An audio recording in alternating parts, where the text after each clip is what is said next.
Nice to see you here, Kevin. The spot's been empty a little bit. It's been a while since we've all been here together.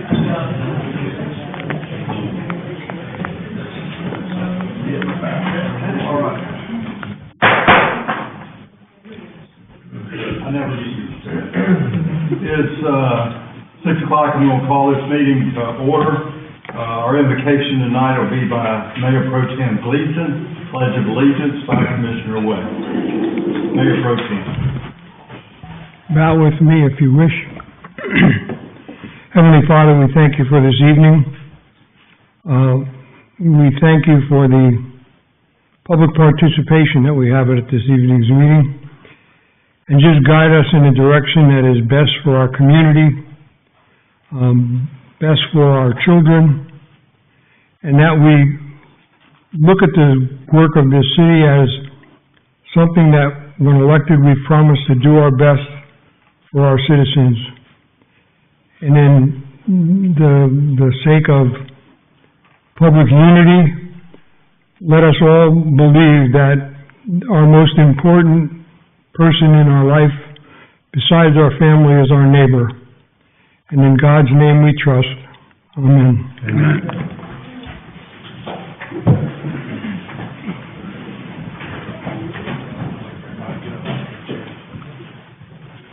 Pledge allegiance to the flag of the United States of America and to the republic for which it stands, one nation, under God, indivisible, with liberty and justice for all.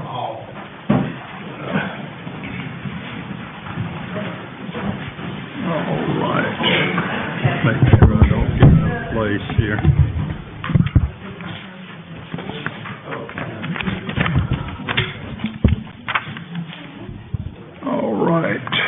Madam Clerk, roll call, please. Commissioner Wilkins. Here. Commissioner Albright. Here. Mayor Pro Tem Gleason. Here. Commissioner Kaczynski. Present. Commissioner Ray. Here. Mayor Wheeler. Here. Thank you. All right, item 4, approval of agenda. Is there any additions or subtractions that need to be made? Make a motion. All right, we have a motion made by the Mayor Pro Tem. All those in favor say aye. Aye. Opposed, no. Motion carries 5-0. All right, we move down to the consent agenda. I'll entertain a motion. So moved. Motion's made by Commissioner Wilkins. All those in favor say aye. Aye. Opposed, no. Motion carries 5-0. Okay. That moves us down to 6. Presentation of Life-Saving Award to Officer Jacob Cash. Chief Wheelis. Good evening, Mayor Wheeler and members of the board. I'm going to actually let Captain Sergeant present this award if he would stand up. Sergeant. Good evening, Mayor and the board. I stand before you tonight to recognize one of the officers that went above and beyond the call of duty, and his actions helped save the life of an 18-month-old child. On October 22nd, 2025, at approximately 8:44 p.m., Granville County EMS was dispatched to an address on Bowles Avenue here in Creedmoor, where an 18-month-old child was experiencing seizures. At the time of dispatch, EMS had an estimated time of arrival of 20 minutes. Within minutes of hearing the call, Creedmoor PD officers arrived on scene. Officer Jacob Cash immediately located the child and began administering a sternum rub to keep the child awake. Cash then demonstrated and instructed the child's mother to continue to conduct the sternum rubs while he went to his patrol car to get ice packs. When he returned, he instructed the mother to hold the ice packs on the infant to keep her core temperature down, as the child was also experiencing a high fever. Cash then instructed the father to prepare the vehicle to transport the child to the hospital. After assisting the mother into the vehicle, Officer Cash escorted them to meet EMS, where the child was rushed to Duke Hospital. The following day, Officer Cash followed up with the parents to check on the child. The parents informed Cash that the doctors said if the child had fallen asleep, she probably would not have survived. Officer Cash's actions, calmness, leadership, and application of life-saving measures indeed helped save this child's life. Please join me in congratulating Officer Jacob Cash on his heroic efforts as I present him his life-saving award.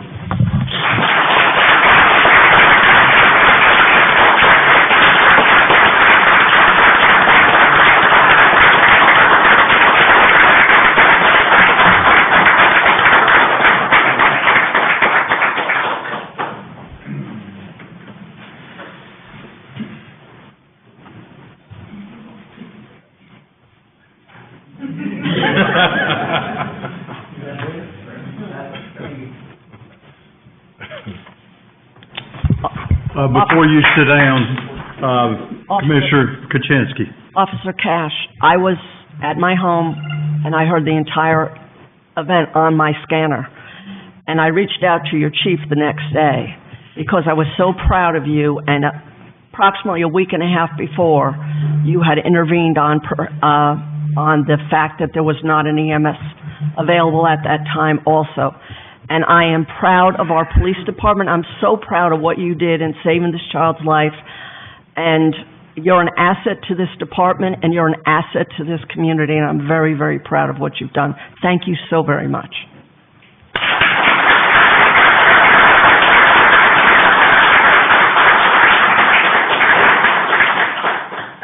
All right, we move on to 6B, swearing in of Officer Destiny Durham Hawkins.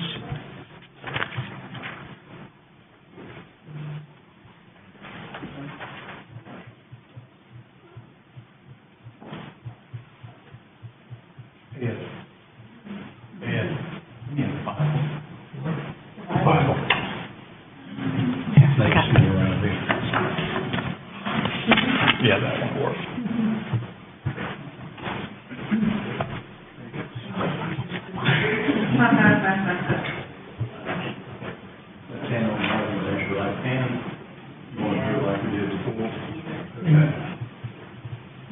I will read the pledge you just affirmed at the end. I, Destiny Hawkins, do solemnly and sincerely swear that I will support the Constitution of the United States, that I will be faithful and bear true allegiance to the state of North Carolina, to the constitutional powers and authorities which are or may be established for the government thereof, and that I will endeavor to support, maintain, and defend the Constitution of said state, not inconsistent with the Constitution of the United States, to the best of my knowledge and ability, so help me God. I, Destiny Hawkins, do solemnly swear that I will be alert and vigilant to enforce the criminal laws of this state, that I will not be influenced in any manner on account of personal bias or prejudice, that I will faithfully and impartially execute the duties of my office as a law enforcement officer according to the best of my skill, abilities, and judgment, so help me God. Congratulations.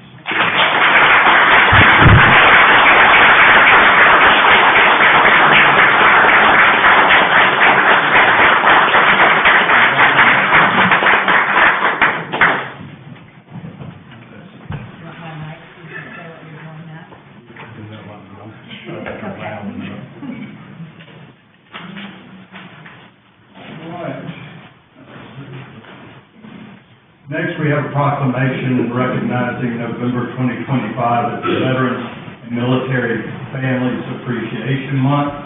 I believe I've got somebody that's supposed to come accept that for us. Mr. Charles Griffin, he's the chairman of the Creedmoor Veterans Organization. Mr. Griffin, we'll be glad to have anybody else who'd like to come up here too.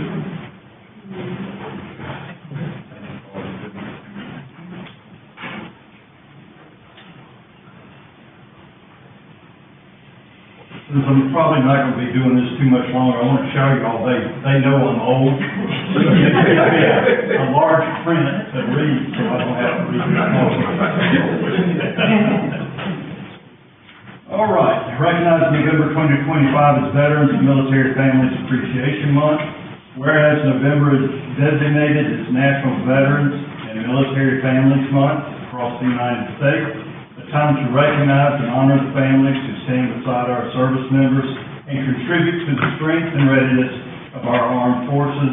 And whereas our brave servicemen and women of the city of Creedmoor and all throughout the United States and their families and their loved ones have demonstrated extraordinary resilience, adaptability, and courage as they face the unique challenges of military life, including deployments, relocations, and separations. And whereas the support of these families is essential to the success of our men and women in uniform, providing them with the stability and encouragement needed to fulfill their duties at home and abroad. And whereas during Veterans and Military Families Appreciation Month and throughout the year, we recognize all service members, veterans, and military families, and remember with deep gratitude the men and women who have given their lives in defense of our freedom. Now, therefore, Mayor Robert B. Wheeler of the City of Creedmoor Board of Commissioners is hereby proclaimed November 2025 as Veteran and Military Families Appreciation Month in the City of Creedmoor, North Carolina, and commend its observance to all citizens. And I'm going to pull that off.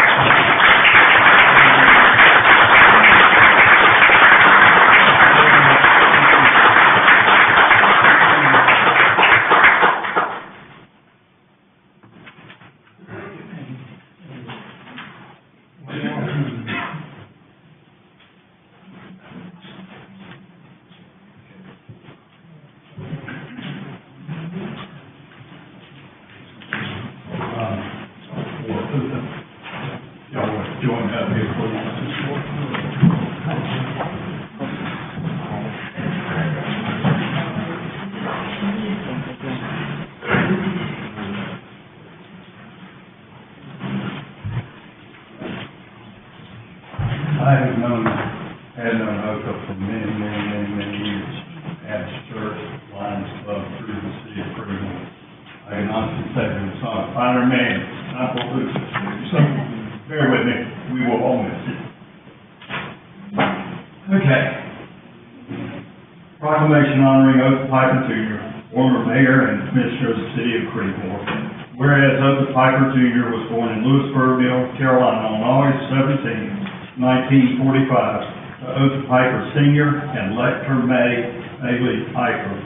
And whereas Oka served honorably for 2 years in the United States Army National Guard, 10 years in the Army Reserves, Whereas Otis started his working career doing lawn care for neighbors at a young age and later worked at the Cotton Mill, Altec, Walmart, and was a supervisor at Guyazit for 40 years. And whereas Otis helped start the Creedmoor Rescue Squad and was on the Butler Rescue Squad for 30 years. And whereas Otis served as mayor of the city of Creedmoor for 10 years and also served as the city of Creedmoor commissioner for 16 years. And whereas Otis proudly served 28 years with the Creedmoor Lions Club and was also a member of the Gideons. Now therefore, Mayor Robert B. Wheeler and the city of Creedmoor Board of Commissioners would like to honor Otis Piper Jr. for all of his contributions, dedication, and service to the city of Creedmoor.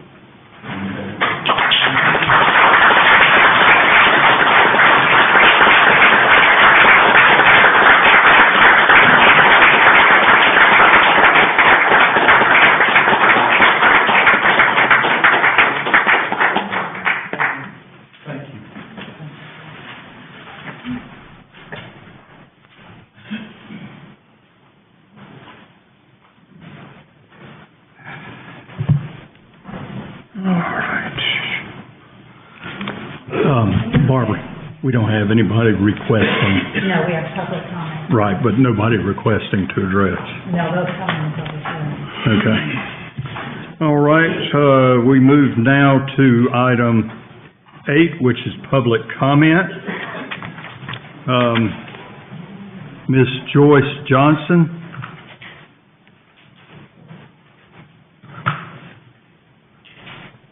Ms. Johnson, if you'll state your full name and your address for us, please. Joyce Johnson, 2532 Washington Avenue, Creedmoor, 27522. I wanted to come before the board this evening to discuss the community center. We're quite concerned about the loss of 2 of our recent fitness instructors. We became more of a family versus a fitness class. While we were in class, people experienced several loss of family members, several children were born to women in the class, and now that the instructors are gone, that was the reason why a big part of the people joined the gym was to continue taking the fitness courses. Some have moved on to dorm, and we're now going all the way to dorm to take fitness classes when they were offered right here. So we just wanted to see if there was anything that could be done to get different classes or new classes. But if you do get classes, the Willow Oak Room, we had no air condition in the summertime. It was 90, 99 degrees outside. We had no air. Girls had to bring their own fans from home so we could have circulation in the room. There was condensation dripping from the ceiling that was all over the floor. So it was just lucky that somebody didn't pass out from heat exhaustion, slip on the condensation on the floor. And I just wanted to bring that to you all's attention. Thank you, ma'am. Thank you, Joyce. Okay. Especially air conditioning, I hadn't heard that. All right, next we have Beverly Adams. And Ms. Adams, state your name and your address, please. Beverly Adams, 3657 Jordan Circle, Franklinton. I can't remember my zip code.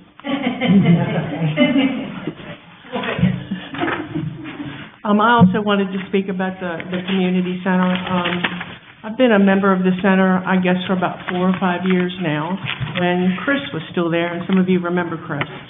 And Chris worked diligently not just in the facility itself, but in community endeavors and in bringing classes to the center. And when we first started, we didn't have refit and rev and flow and Zumba and Pilates and yoga and kettlebell and cardio kickboxing. So it meant a lot to us because we went from being just an occasional pickleball player to being at the center sometimes 4 and 5 days a week. So I want to speak to the situation with the instructors that Joyce just addressed. The instructors teach these classes just for a love of the class. They're not teaching these classes because they make money off of the class, and I'm not here about the money. That's not it is what it is. You pay them what you pay them. But they are in the hole when they teach these classes, and I know because I recently became certified myself.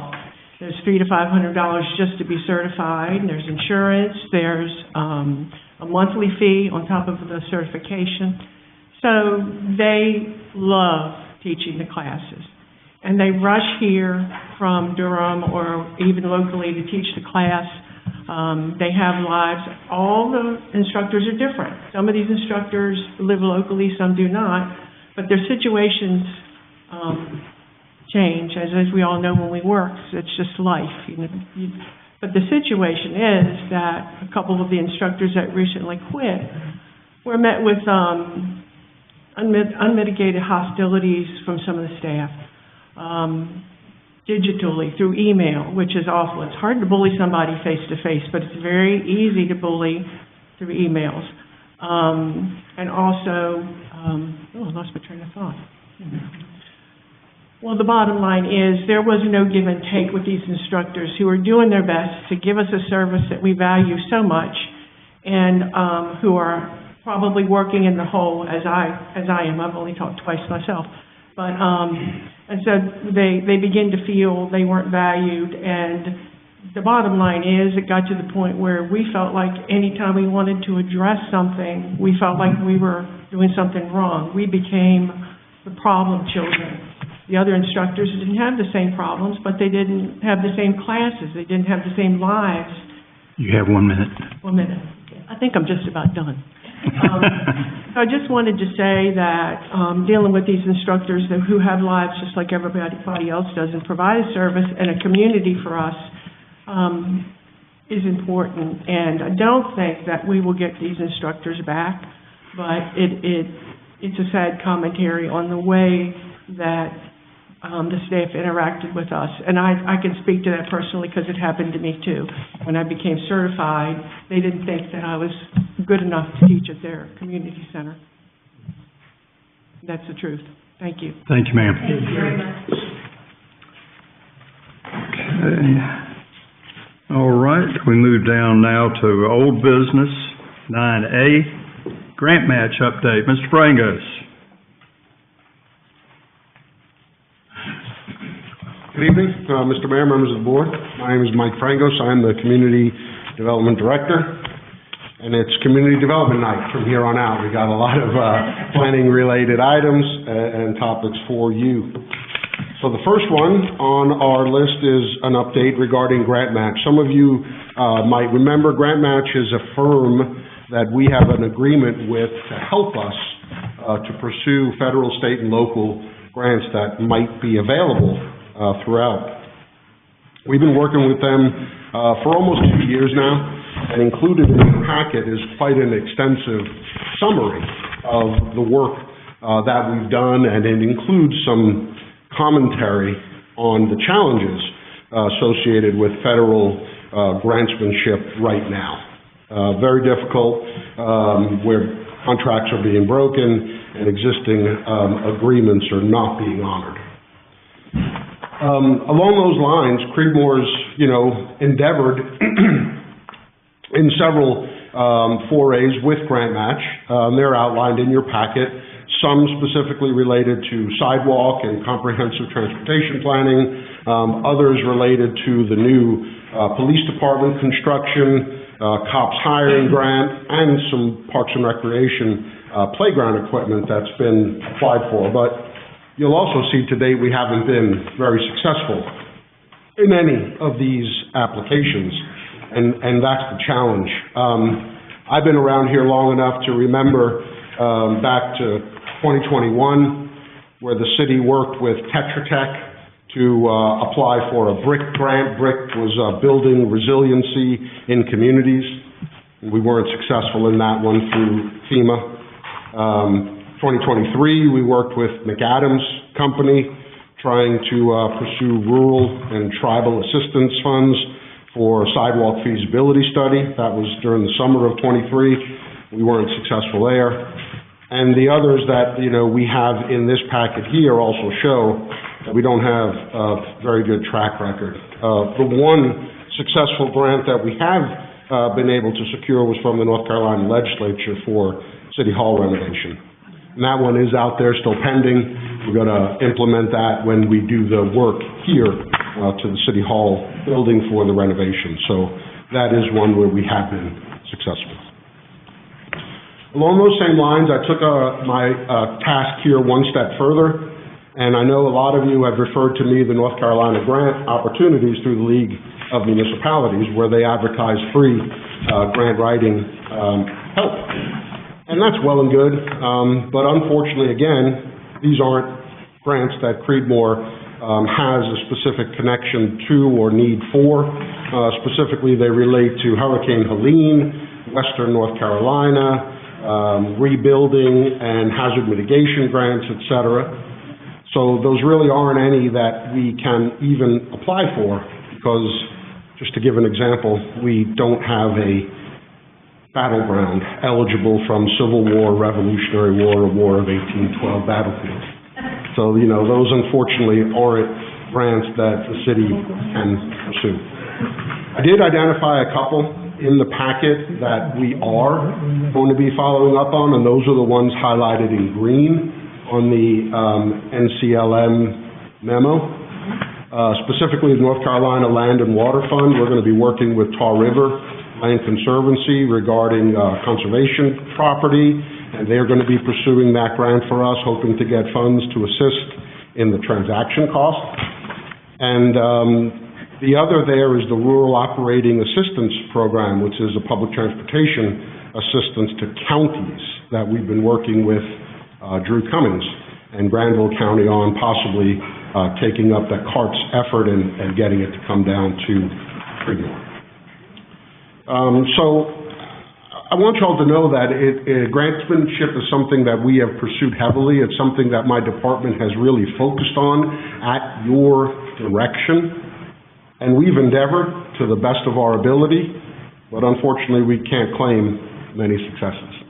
And that's just the reality of the situation we're in. I know everybody sees grant monies out there, and everybody touts how these funds are available, and they always go unclaimed.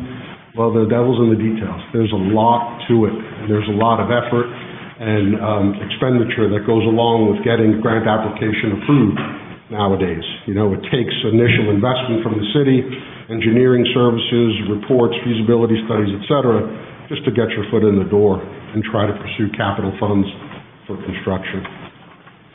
So, there is no action item for tonight, sir. It's just a matter of discussion. But I do want you all to know that, of course, we haven't paid Grant Match $1 single for any of the work that they've done. Their work, or they would be paid based upon a successful application. So believe you me, they're trying, but again, we haven't been successful.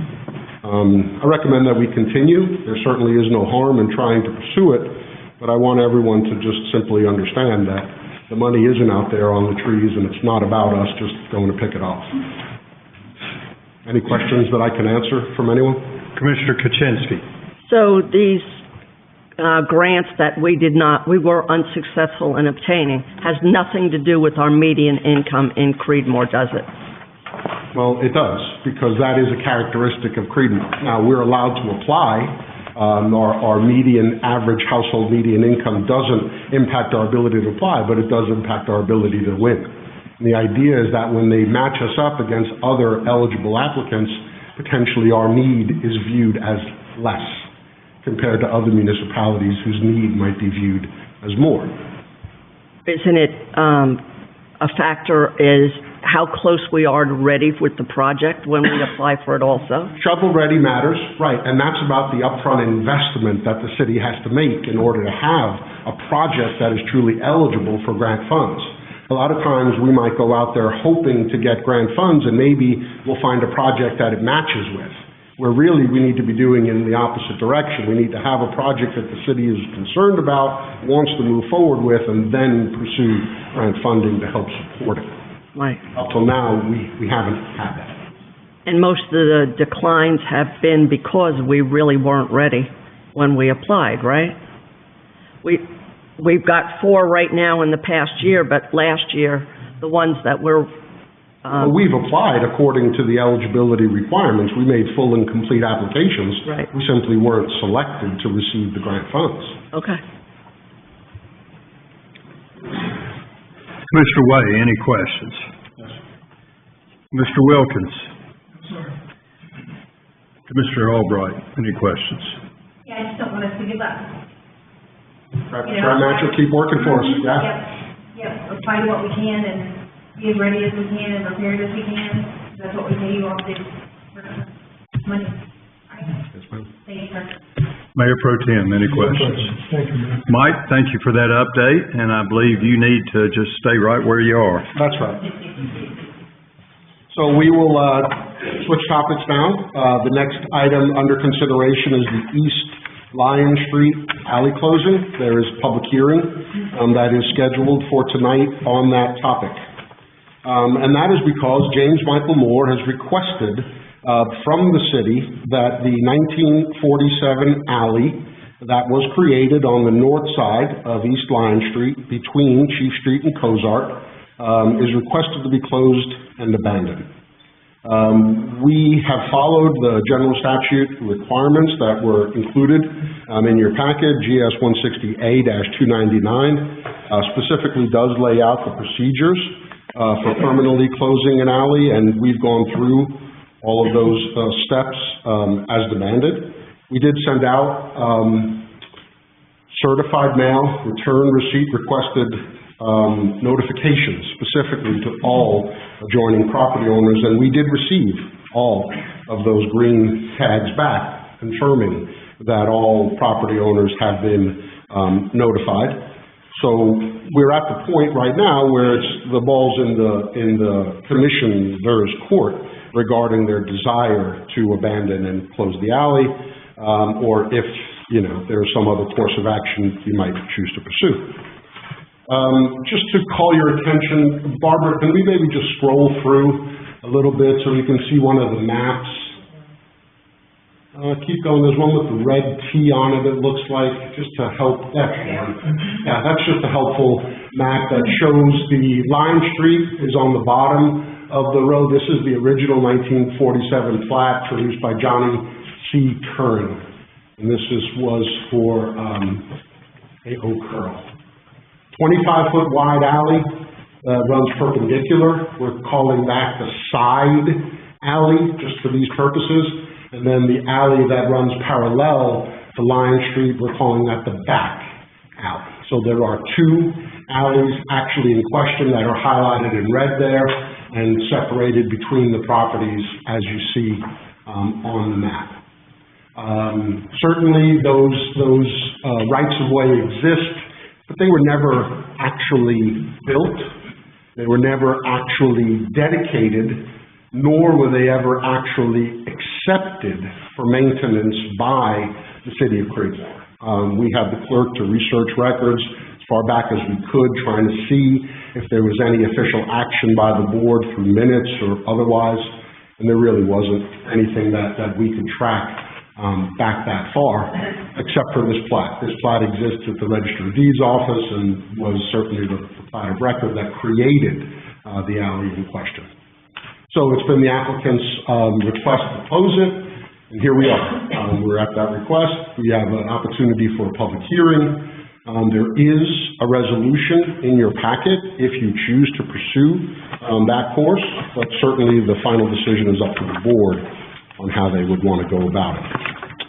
I think the next step, unless y'all have any questions for me, would be to open the public hearing, and I know there are at least a couple of parties here that do want to speak. All right, before you sit down, does anybody have any questions for Mike? Any other that way? All right. At this time, I will open this public hearing, and our first person is James Michael Moore. Mr. Moore, if you'll state your full name and your address, please. James Michael Moore. I live in 1661 Holden Village Way, Wake Forest, North Carolina, 27587. And I'm here with my sister. I'm speaking on behalf of Wanda M. Moore. I'm Wanda M. Moore, 6015 Fuller Lane, Raleigh, NC 27616. Okay. Instead of ping-ponging back and forth, if one of you speak, and then when you're through, let Diane, well, okay. It's just to have you both listed, so. It's okay to speak? Yes, Okay. please. All right, first, thank you for the opportunity to, present this to you and request this abandonment. We own the building, that's located on, number 7, and we also own 7 and 8. We are totally renovating the building. Right there, my father built it in 1947, and we are totally renovating it to build and put a salon suites in there. We want to continue what my mother and father have done in the Creedmoor area, be dedicated to Creedmoor, bring interest and business to the area. And when I got a survey done, I had no idea that alleyway was there. I don't even think my father knew. So, of course, if you look at the building, that alleyway is like that far from the building. And in the plans that we're working on, we're going to have a dedicated parking lot right there for any customers that would like to go to the salon suites. I'm planning on having 9 to 10 salon suites, and we really need would like to have that alley abandoned. So all 3 lots are together. Like I said, we own all 3. And that's pretty much it. Hopefully, like I said, I think this was done in the 40s. There hasn't been any alleyway or anything.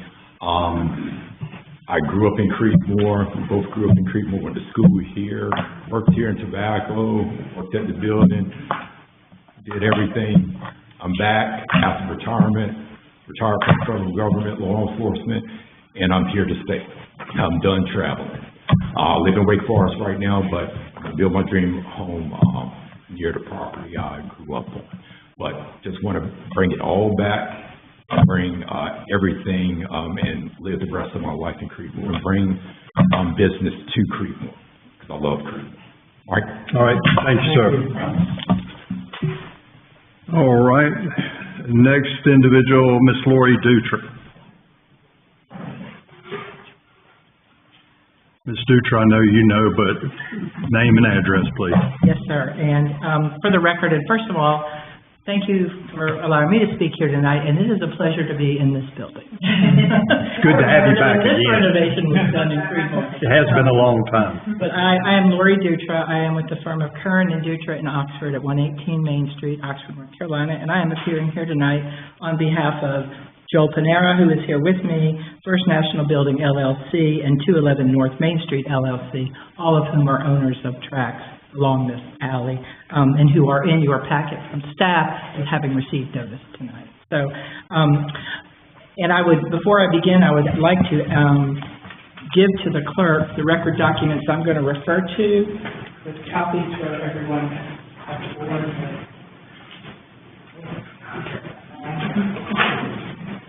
That way y'all can follow along with me as I talk about this alley and the history.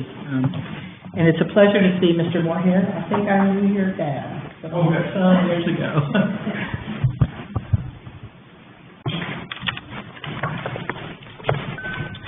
Basically, boards, we are here because on behalf of my clients, as the owners of these properties, we certainly understand Mr. Moore's position about wanting to close the alley between his lots, but we do contend that that would not be appropriate under the statutory authority you have in Chapter 160A-299. You have that statute in your staff materials, and I will refer to that a little bit later. We would submit that the record, we've asked that the record we've submitted be part of this record in this matter officially as we go forward. And we hope that at the conclusion of this public hearing and all of the considerations presented to you, which of course you need to consider in the public interest, that you will vote to not permanently close these alleys at this time. In your staff report before you, basically, they make the assertion that, which is critical, we think, to your consideration, that no properties adjacent to the alley would be deprived of reasonable means of ingress and egress and regress. So let's take a look at the properties other than the Moore properties, and we'll get back to that. And if you look at our packet, exhibit number 1 is the same plat you saw and is above, and I hope that stays on the screen, that's very important, that shows the ownership of these individual tracts along this alley. On the exhibit, the properties owned by Mr. Panera and the First National Building LLC entity and the 211 North Main Street entity are all on that map for you to use. The pink dots are just orienting you to Mr. Moore's property on the other, each side of the side alley. And we would just show to you by virtue of that depiction on our exhibit number 1 that those individual lots, historical lots, all take their access from the alleyways there. It is correct that there is not any development currently on those properties, and if you look at exhibit number 2, you can see the aerial, the 2021 aerial on these properties juxtaposed over the tax map parcels currently, and that is in your record as well. So that clearly shows you that, in fact, there are several tax parcels of record owned, as you saw on exhibit number 1, by Mr. Panera or the entities that still, according to even the tax map, take ingress from this particular alley. It's important to note a couple of things that are just of record in the city. One is that, and if you look at the plat ahead of you on the overhead in our exhibit number 1, lots number 10 and lots 17 through 22, owned by Mr. Panera, have a parcel ID ending in 1078. Separately, lots 11 and 23 have a parcel ID of 3037, ending in 3037. Lot 12, which is on East Lyon, has a separate parcel ID of 3836. And lot number 13 has a parcel ID ending in 3885. Lots 24 and 25, which appear on the tax map combined, interestingly, have a parcel ID of 3091. So even as you look at the tax parcels that have been historically and are currently labeled in your tax map and your tax assessor through the county, they are individual tracts that have access to this alleyway. And it is the access they would have out to East Lyon Street of record. So briefly, I'd like to just walk you through history, and again, I'm submitting these documents for the record. Document number 3 is the deed where the successor in interest to Mr. Panera's current ownership is Grayson Farms, Inc., which was a corporation he owned when he purchased that. Document number 3, he purchased lots 10, 17, 18, 19, 20, 21, 22, and 24 from the Emerys at that time. It is important to note that historically, and this is also true of Mr. Moore's deed in 1947, the deeds refer to the easement over 2 alleyways from the Lyon Street, and that's highlighted on your copy. They were bought as those lots per that plat, and they have historically been deeded as those lots per that plat with that alleyway access. If you look at exhibit number 4, it is where the parcel designated as lots 11 and 23, which you can see adjoin one another, but they are separate parcels, where they were bought out of a commissioner's deed sale in the county. And they were bought as well by Panera Development. That was in 2011. They clearly describe each lot as a lot that fronts on Lyon Street and goes back to an alley and then starts on the other side of the alley, the separate lot, and is lot number 23. That's material in the record because that shows that these have always been bought, sold, traded, owned, currently owned as individual lots by the owner, and they have been historically dedicated on this plat in that manner. Exhibit number 5, again, as the walkthrough history shows where lot number 12 was acquired by Panera Development from the Copelands. And again, lot number 12, they went to a meets and bounds description, but if you look in that description on the second page, it clearly talks to that it was lot number 12 that was being conveyed. So that again is the description that refers to the margin of the 25-foot alleyway. Never was someone deeded that alley. It's always been a public alley by virtue of Ms. Curl's plat in 1947, and I think it remains so today. Document number 6 in our materials is again warranty deed of record, which was lots 13 and 25, which are on the very edge of this, when they were purchased by Panera Development, and that also shows their acquisition as separate lots referred to from the plat by Johnny Kern. And then finally, if you look at document number 7 in this chain of historical deeds, again, lot number 25 came from the Emerys and was deeded to Grayson Farms, Inc., the predecessor entitled to my client in the former corporation as lot 25 as well, also conveyed with the interest in the easement of the alleyway from Lion Street.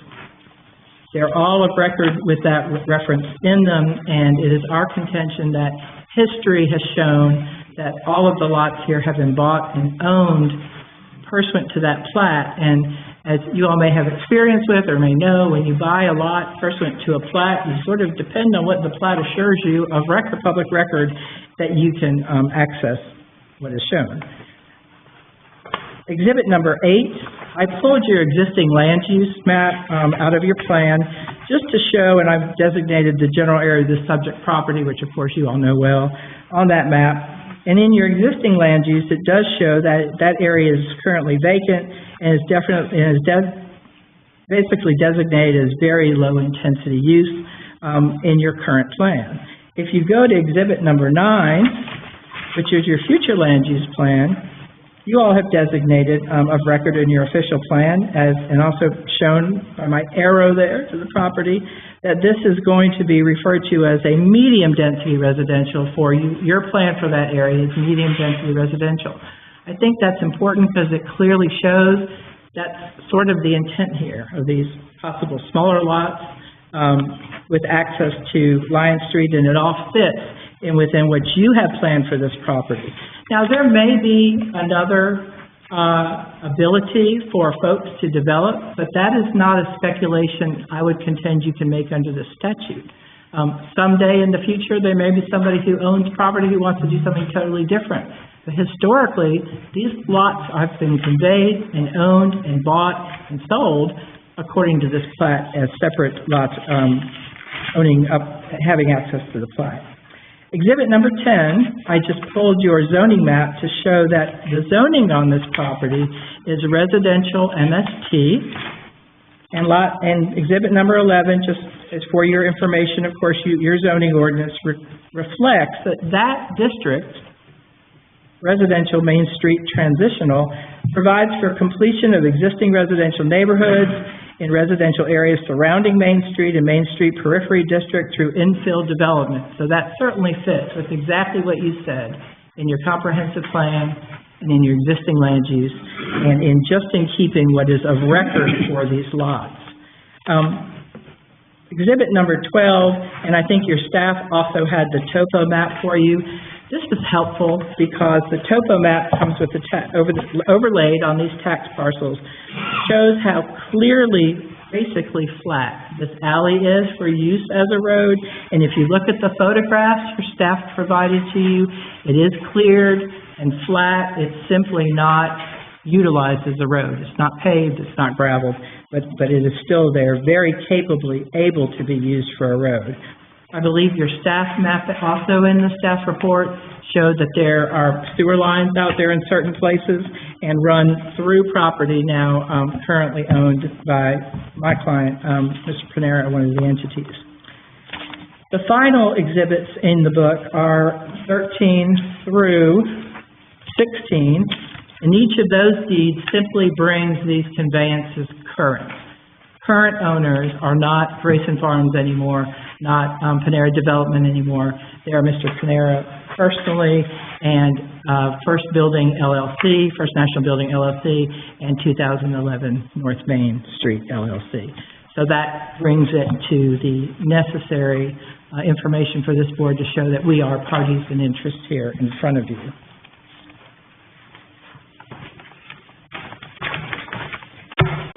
It is, if you look at the statute that governs your decision tonight, and apparently, Mr. Panera will speak briefly as well, but unbeknownst to him, the board kind of looked at this and adopted a resolution to go forward on the 17th of October, and it was sort of a surprise.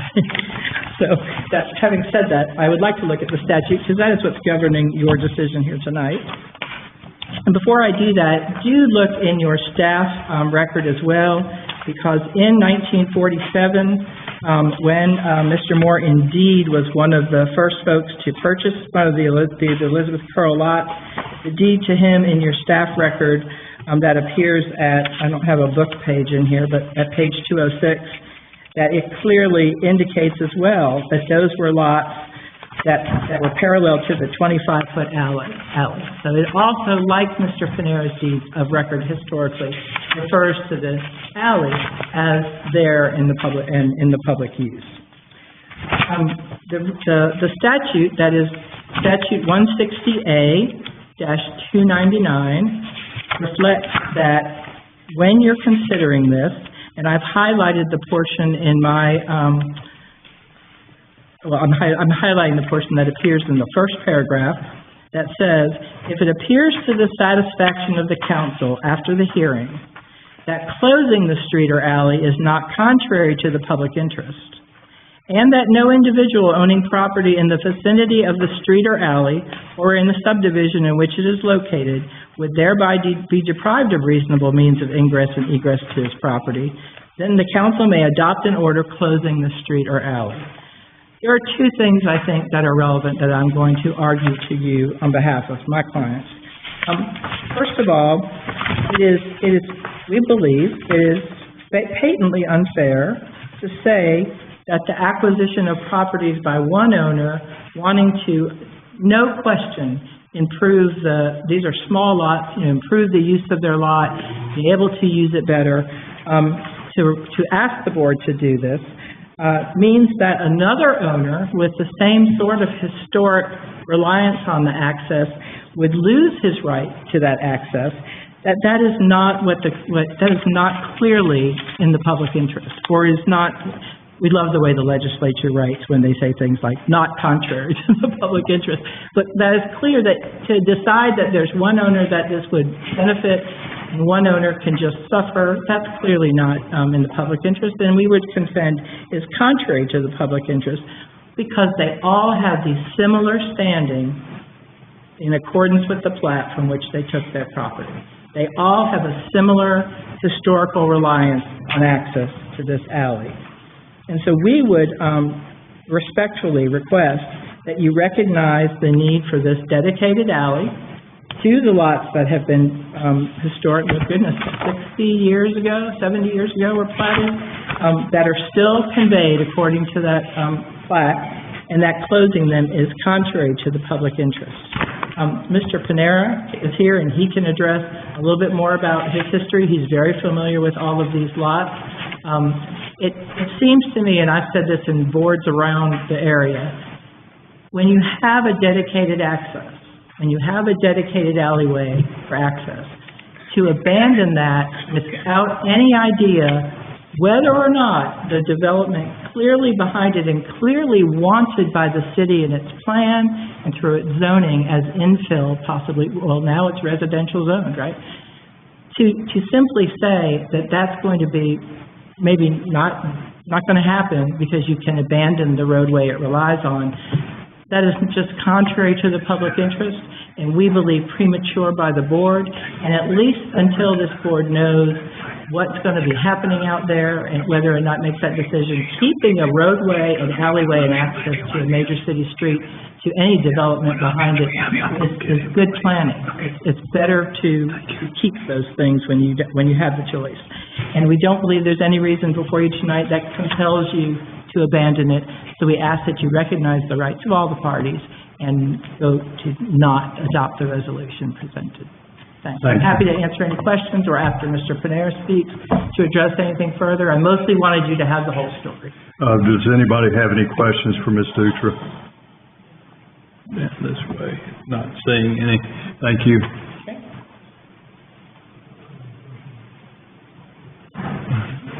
Mr. Panera, if you'll state your name and your address, please. Joel Panera, 9 Portofino Place, Durham, North Carolina. I have to have some notes because Ms. Dutra's much better at this than I am. She, I think, went through pretty clearly how the request doesn't meet legal standard, but I thought it'd be helpful if you all hear from me directly on the matter. And it's pretty clear, at least to me, that there's not a compelling benefit to the public to close this road at this time. As far as the requirement that it not be injurious to anybody, it seems to me that it absolutely is injurious. This property was my first purchase inside city limits a long time ago. It was before the first National Building project that I did. It was before the defunct laundry at the corner of Main and Mill. It was before the dilapidated art gallery on Main Street that became known as Bakery and is now Sunnyside, and it was before the corner that I revived to house your planning office. Back when I had hair, fewer wrinkles. I'd like to briefly walk through how this public right-of-way was central to the decisions, and I've got even more paper for you. Unfortunately, I think I'm one shy of the number we're supposed to have. I'll give somebody my copy at the end of the day. That's helpful.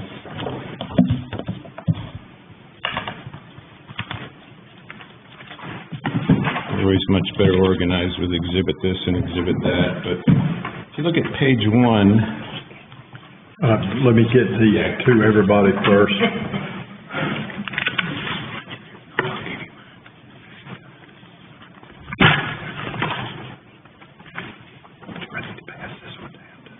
No, it doesn't. Yeah, there you go. All right, sir. Good? Thank you very much. So again, the first page on this was the original purchase in 2002, and it was described in the deeds as 9 lots on Lion Street. You can see building lot number 10 in blue, 6 lots behind it, which are outlined in green, and then 2 lots over to the right, which are colored pink. All of the lots in the back and the 2 to the right were accessed from that alley, and I absolutely relied on that alley in making the decision to purchase this property.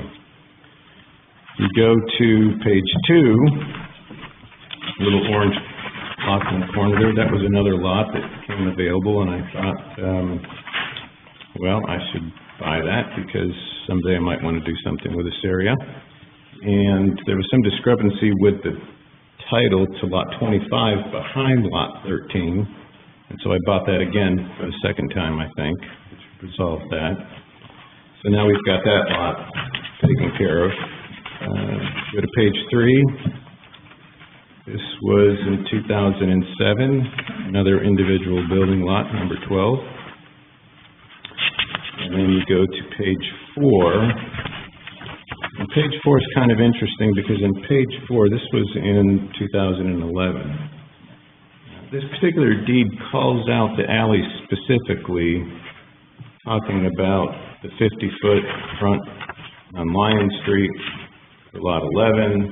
It runs back to a 25-foot alley, and then lot number 23, it fronts on the alley and runs back to the rear of the property.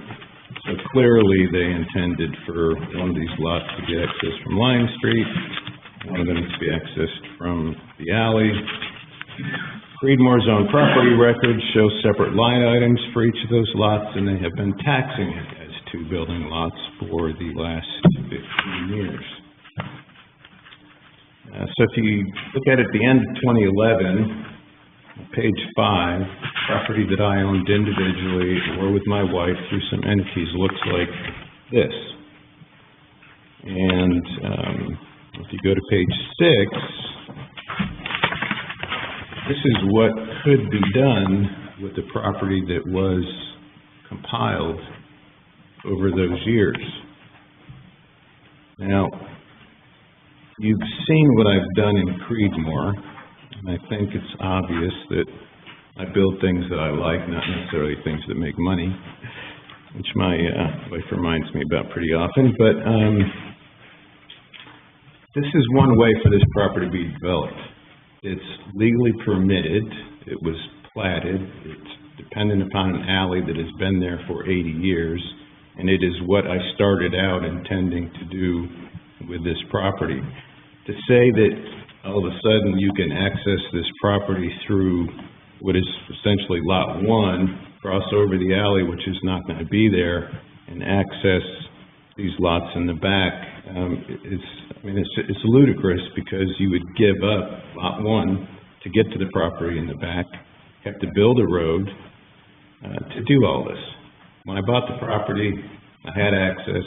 I could go straight down the alley to the back property. I could turn right, run down to the other properties.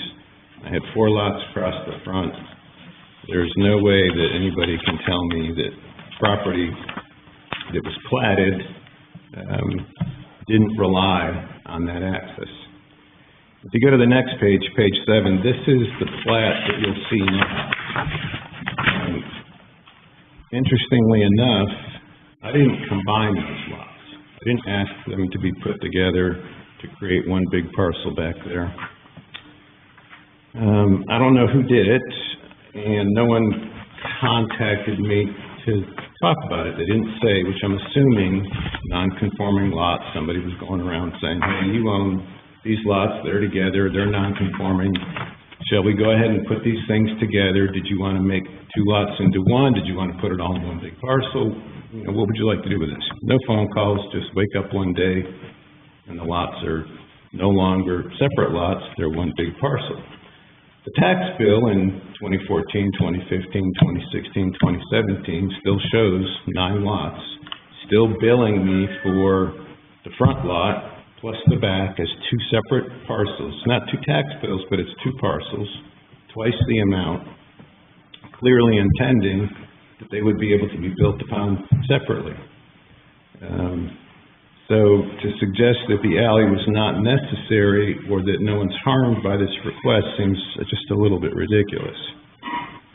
Much like this process here, and I think Lori kind of touched on it, I found out about this when Mike was kind enough to give me a call and say, hey, I just want to know you're going to get something in the mail about a public hearing to close the alley.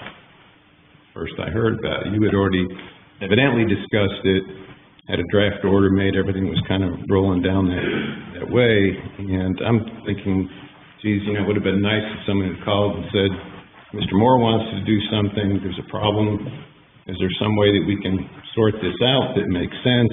You have access to that, what are you going to do with the property in the back? Can this alley be moved? None of that. It's just kind of like, here it is, and if you want to talk about it, you have to come to the public hearing and do it there. So, you know, I guess my perspective on this is that the city has treated those as distinct parcels for 80 years. I have paid taxes on them as distinct parcels, not for 80 years, but for all of 25 years, I think, is the total at this point. Everywhere you turn, there's a problem making the assumption that abandoning public access that's been deeded for that long and relied upon by so many people in their purchase decisions and their development decisions for this particular part of Creedmoor, you just can't do that. Say that it's not important, that it wasn't relied upon, that it's a neutral kind of thing. It's just a fact. I can't tell you what's gonna happen with that property in the future.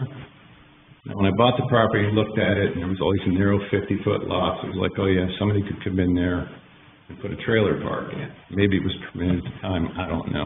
When I lived in southern Granville County, I had a nice little farm, nice little business.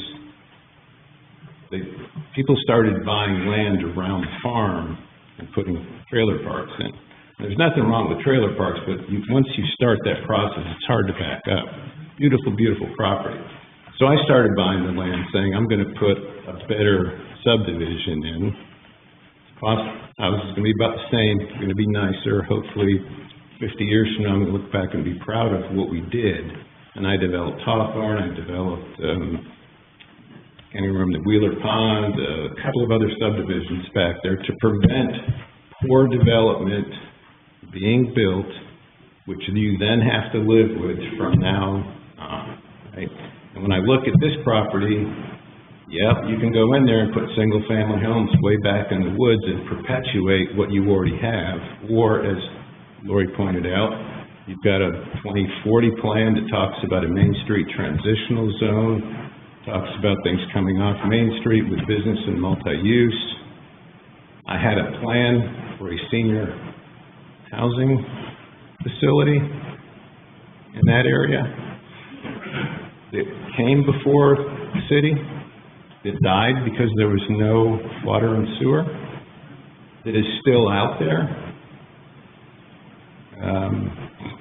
Mike tells me it's 3 years away. I said, Mike, that was 3 years away, 3 years away, 3 years ago, 5 years ago, 8 years ago. And I know it wasn't this board, but you know, the things that have happened with water and sewer in Creedmoor have really done a lot of damage to the citizens of Creedmoor and to people that came to Creedmoor to try and do things that would be beneficial to both themselves and to the people that want to live and work here. So this property has a lot of potential. If you close this alley, you are going to damage that potential. So you can look at this from a lot of different ways. You can look at it from Lori's perspective, which is you don't have legal justification to do this. You can look at it from my perspective, which is this is a really bad idea, even if somehow you were able to maneuver around in some way to say, yes, we can make the case that it's legally permissible to do this. It's a bad idea. It's going to damage the property. It's going to damage the neighborhood.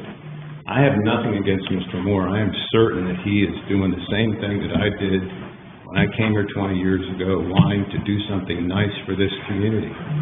And that should be supported, that should be applauded, that should be something that this board works hard to make happen. There are lots of people that want to do that in Creedmoor. Dennis over at Sunnyside is way over his head in these restaurants, way over his head. But he's staying at it. He's going to be successful. I've helped him as much as I can, you know. I'll continue to do that. Just like Nona, when she got in, wanted a bakery. I mean, you got to do these things in order to have the kind of town that you want to live in.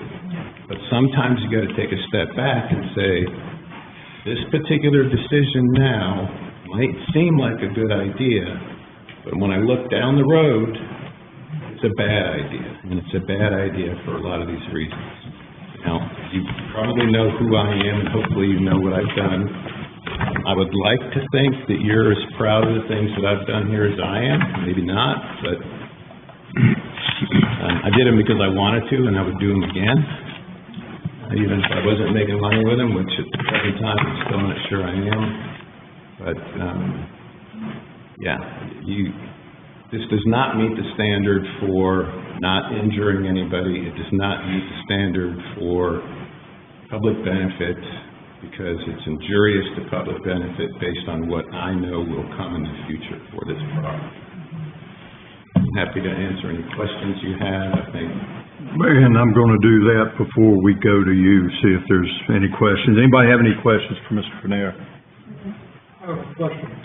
You're saying that this map that you were given by our planning department, you don't know how these lots got combined into one?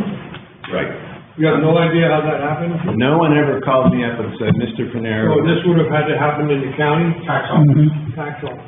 Yeah, I'm not saying Mike or his. No, I knew he didn't. I'm just saying, Yeah, this. one day it was 9 lots, the next day it's 1 lot. You know, okay. All right, any other questions? No, sir. All right, this time, city attorney, I'll let you weigh in on all this. Well, I think that this is and we'll refer to the statute here, very clearly says that ultimately the decision rests with the board. If you all or a majority of the board is persuaded that, closure of the alleyway would, be in the public interest and that no individual, owning property in the vicinity would be deprived of reasonable access to their property through the closure, this board has the authority to close the public right of way. Now, that doesn't mean that you have to close the public right of way. It also doesn't mean that you have to take action this evening. Ultimately, the decision that you make, is based on the record that you received during the public hearing, and any appeal from this board's decision will be based on the record and the evidence that you've received this evening. And so I think it would be appropriate also for this board to continue the public hearing to a later date, if you feel that there's insufficient evidence to make a decision this evening, but you also don't have to do that.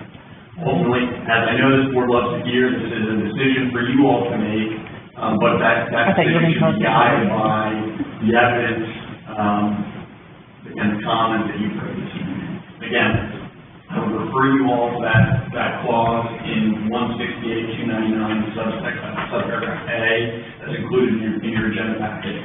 Ultimately, the 2 criteria that your decision is based on this evening is whether or not it appears to the satisfaction of this board after the hearing that closing the alley is not contrary to the public interest, so that's criteria 1. And that no individual owning property in the vicinity of the street or alley or in the subdivision in which it's located would thereby be deprived of a reasonable means of ingress or egress to their property. If you find in the affirmative on both of those criteria, it would be appropriate to adopt the resolution closing the alleyway. But even if you find in the affirmative on both of those criteria, you are not obligated to close the alleyway. I think it's also another option available to this board would be to decline to close the alleyway. That doesn't mean that there's not a private, a private arrangement that could be reached amongst the interested parties here. They can still negotiate some sort of other land swap, parking easement agreement amongst themselves. This board is not under any obligation to take any action. Commissioner Wilkins. I don't see it as contrary to public interest with all the property he owns. I don't necessarily know that he relied on the alley. So I would like to go ahead with the resolution after further discussion. All right. Commissioner Kuczynski. We have to close the public hearing before.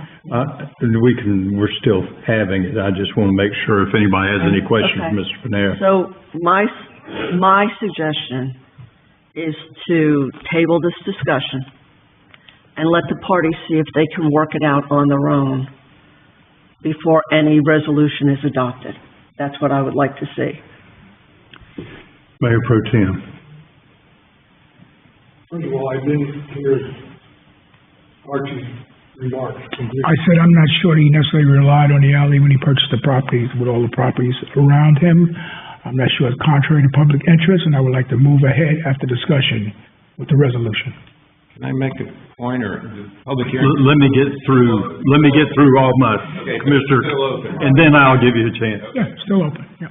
I have a question, or not a question, a remark, that there's no way as a board member that I can sit here and say, if we close these alleyways, we would not be hurting anybody. Because we would be hurting somebody who now has access, who would loses access. So something that's been here since 1949, and documented in time after time. Again, I I don't see how we could, as a board, do anything with this. It's there. We don't have to do anything. Approve it, disapprove it, it's there.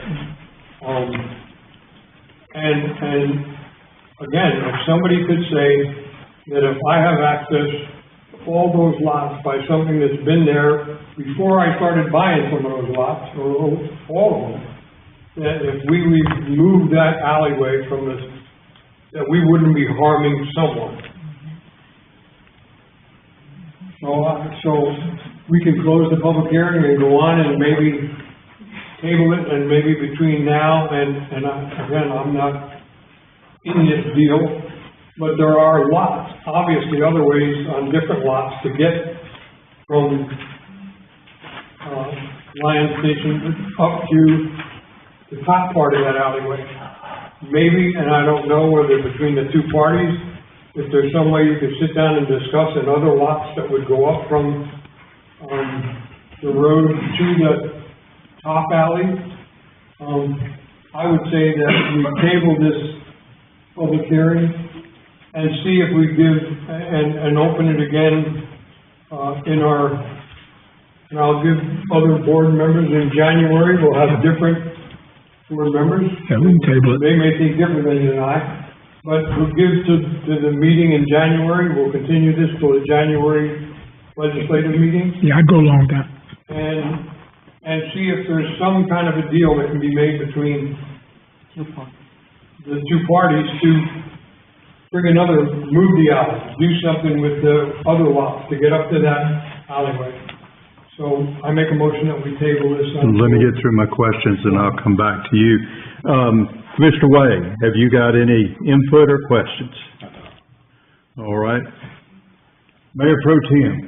I make a motion that we table this until the January. January, Tuesday. Motion's on the floor. First Tuesday. Now, Kevin, do we need to, leave the public meeting open, public part open? So here's what I would recommend. We close the public hearing, continue the meeting to next month, or to the January meeting date. At that time, you can reopen the public hearing. At that point, any interested party would have the opportunity to introduce new, comment, new evidence to the board at that time. And then at that time, based on the evidence that you present, comment you received this evening, plus any additional evidence or comment you received during the January meeting, the board can make a decision at that time. All right, I've got a motion, like they say on TV, what he said. May I just ask? Yes, ma'am. That Mr. Panera's submissions be made part of the record. That was not requested. We want it part of this. Yes, it'll be included. Commissioner Kuczynski. So has Mr. Moore been provided with copies of all the documents you presented to us? No, there was no discussion between Mr. Moore and I, because I didn't know about this until just a couple of weeks ago. Okay. And I'm happy to sit down with you All right. and talk about what I'm doing. All right, have you completed? I don't want to shuffle you aside if you got something else to I'm going say. to have an opportunity to introduce other things that may be relevant to this board's consideration at a later time. Yeah, what they'll do is, just open the public hearing again, and you'll be able to add anything to it. Mr. Moore? Yeah, please. This is my first time, meeting, Mr. Panera. I didn't know who owned the land. But to go more into it, this is something that I'm doing now. It's not like, okay, I'm thinking about renovating the building, I'm thinking about doing this. This is something, I have a general contractor, I have a loan, I'm investing a lot of money into this building. And I want it to be one of the best looking buildings in Creedmoor. So this is not like, hey, in the future, this is something I'm working on. And like I said, the alleyway is like right next to the building. And it does throw a big wrench. I understand, hey, it's not all about what I want and everything, People have land, but like you can see, and I'm sure anyone, I own 7, 8, and 9, that alleyway, and that alleyway has been there for all this time and nobody's used it. And has anyone, and I don't, if he wants to answer, has anybody used that side alleyway for anything? Now, I don't know if you need any type of negotiation. Personally, I would like it all closed, but if we could only close the side, I'm willing for that, to negotiate that. Because I'm hoping that Mr. Finera's land, or what he's trying to do, that back alleyway may serve that purpose. I don't know. But for me, and I don't think it's gonna cause any damage to the community. I grew up in this community. I know about this community. I love this community, like I said, and this is what I want to do. I'm not trying to let a building sit there that my father worked hard to build. And I'm going to put a lot of money into it, and I'm going to do it now, and I would love for the closure so I can do what I need to do without having to do something else. But no one's used the side alley. Correct me if I'm wrong. For all these years, and I don't think it's going to be used. And it's just going to sit there and mess up what I'm trying to do for you. That's all I have. Any questions? Any questions? Commissioner Wilkins. Just using the side alley would suffice for you? Yes. Okay. I would like the back seat, but the side, like I said. And hopefully, Mr. Panera, may I ask if that would suffice for you, sir?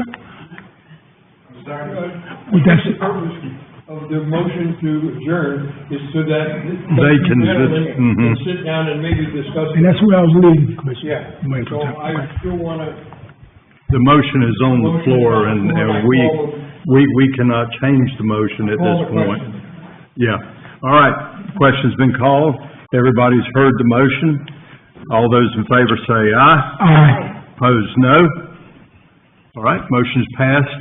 That closes the public hearing, and they will reconvene on that particular issue in January. You have that date. January 6th. Thank you, and it's good to see you again. I am so sorry. I had too many people whispering in my ear. Did you have any input you would like to? Yeah, that would be.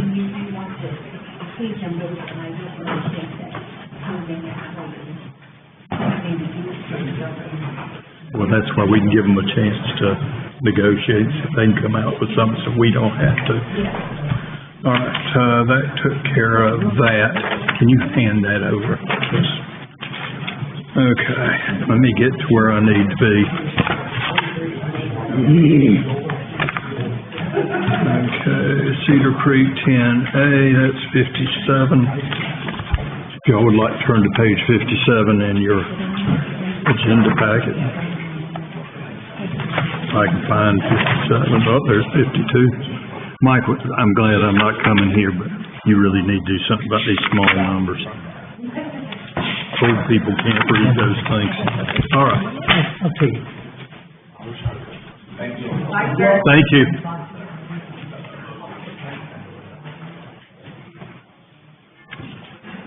Younger eyes will be here right when this is over, so I think you're all right.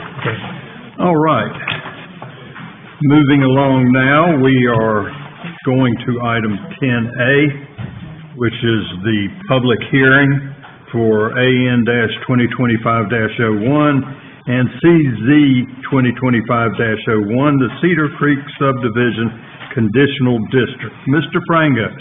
Yes, sir. I'm just going to start off this one. I wanted to introduce all parties and myself to this topic. We've been working with Gander Development since maybe March or April of 2025, back on this topic early on, even pre-application. We had meetings with them. So Dallas Baker, my planner, is going to give the staff presentation, but I did want to introduce, of course, the development team, Robert Shunk, Jonathan Parsons, and you're with Exalt, right? Yeah, correct, Tyler. Tyler is with Exalt. He is the transportation engineer who did the TIA for the project. So Dallas is going to go through the details. Of course, they would like the opportunity to speak during the public hearing comment, and I recall just there were 2 public hearings, right? One on the annexation and one on the conditional zoning. They can run concurrently, but there are 2 to be opened and to be closed. Okay.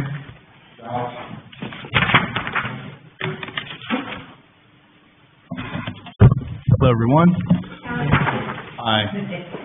I have brought, roll plans. I understand that some of you had difficulty reading the plans in your packet, so if anybody wants to see the roll plans, I did bring a copy.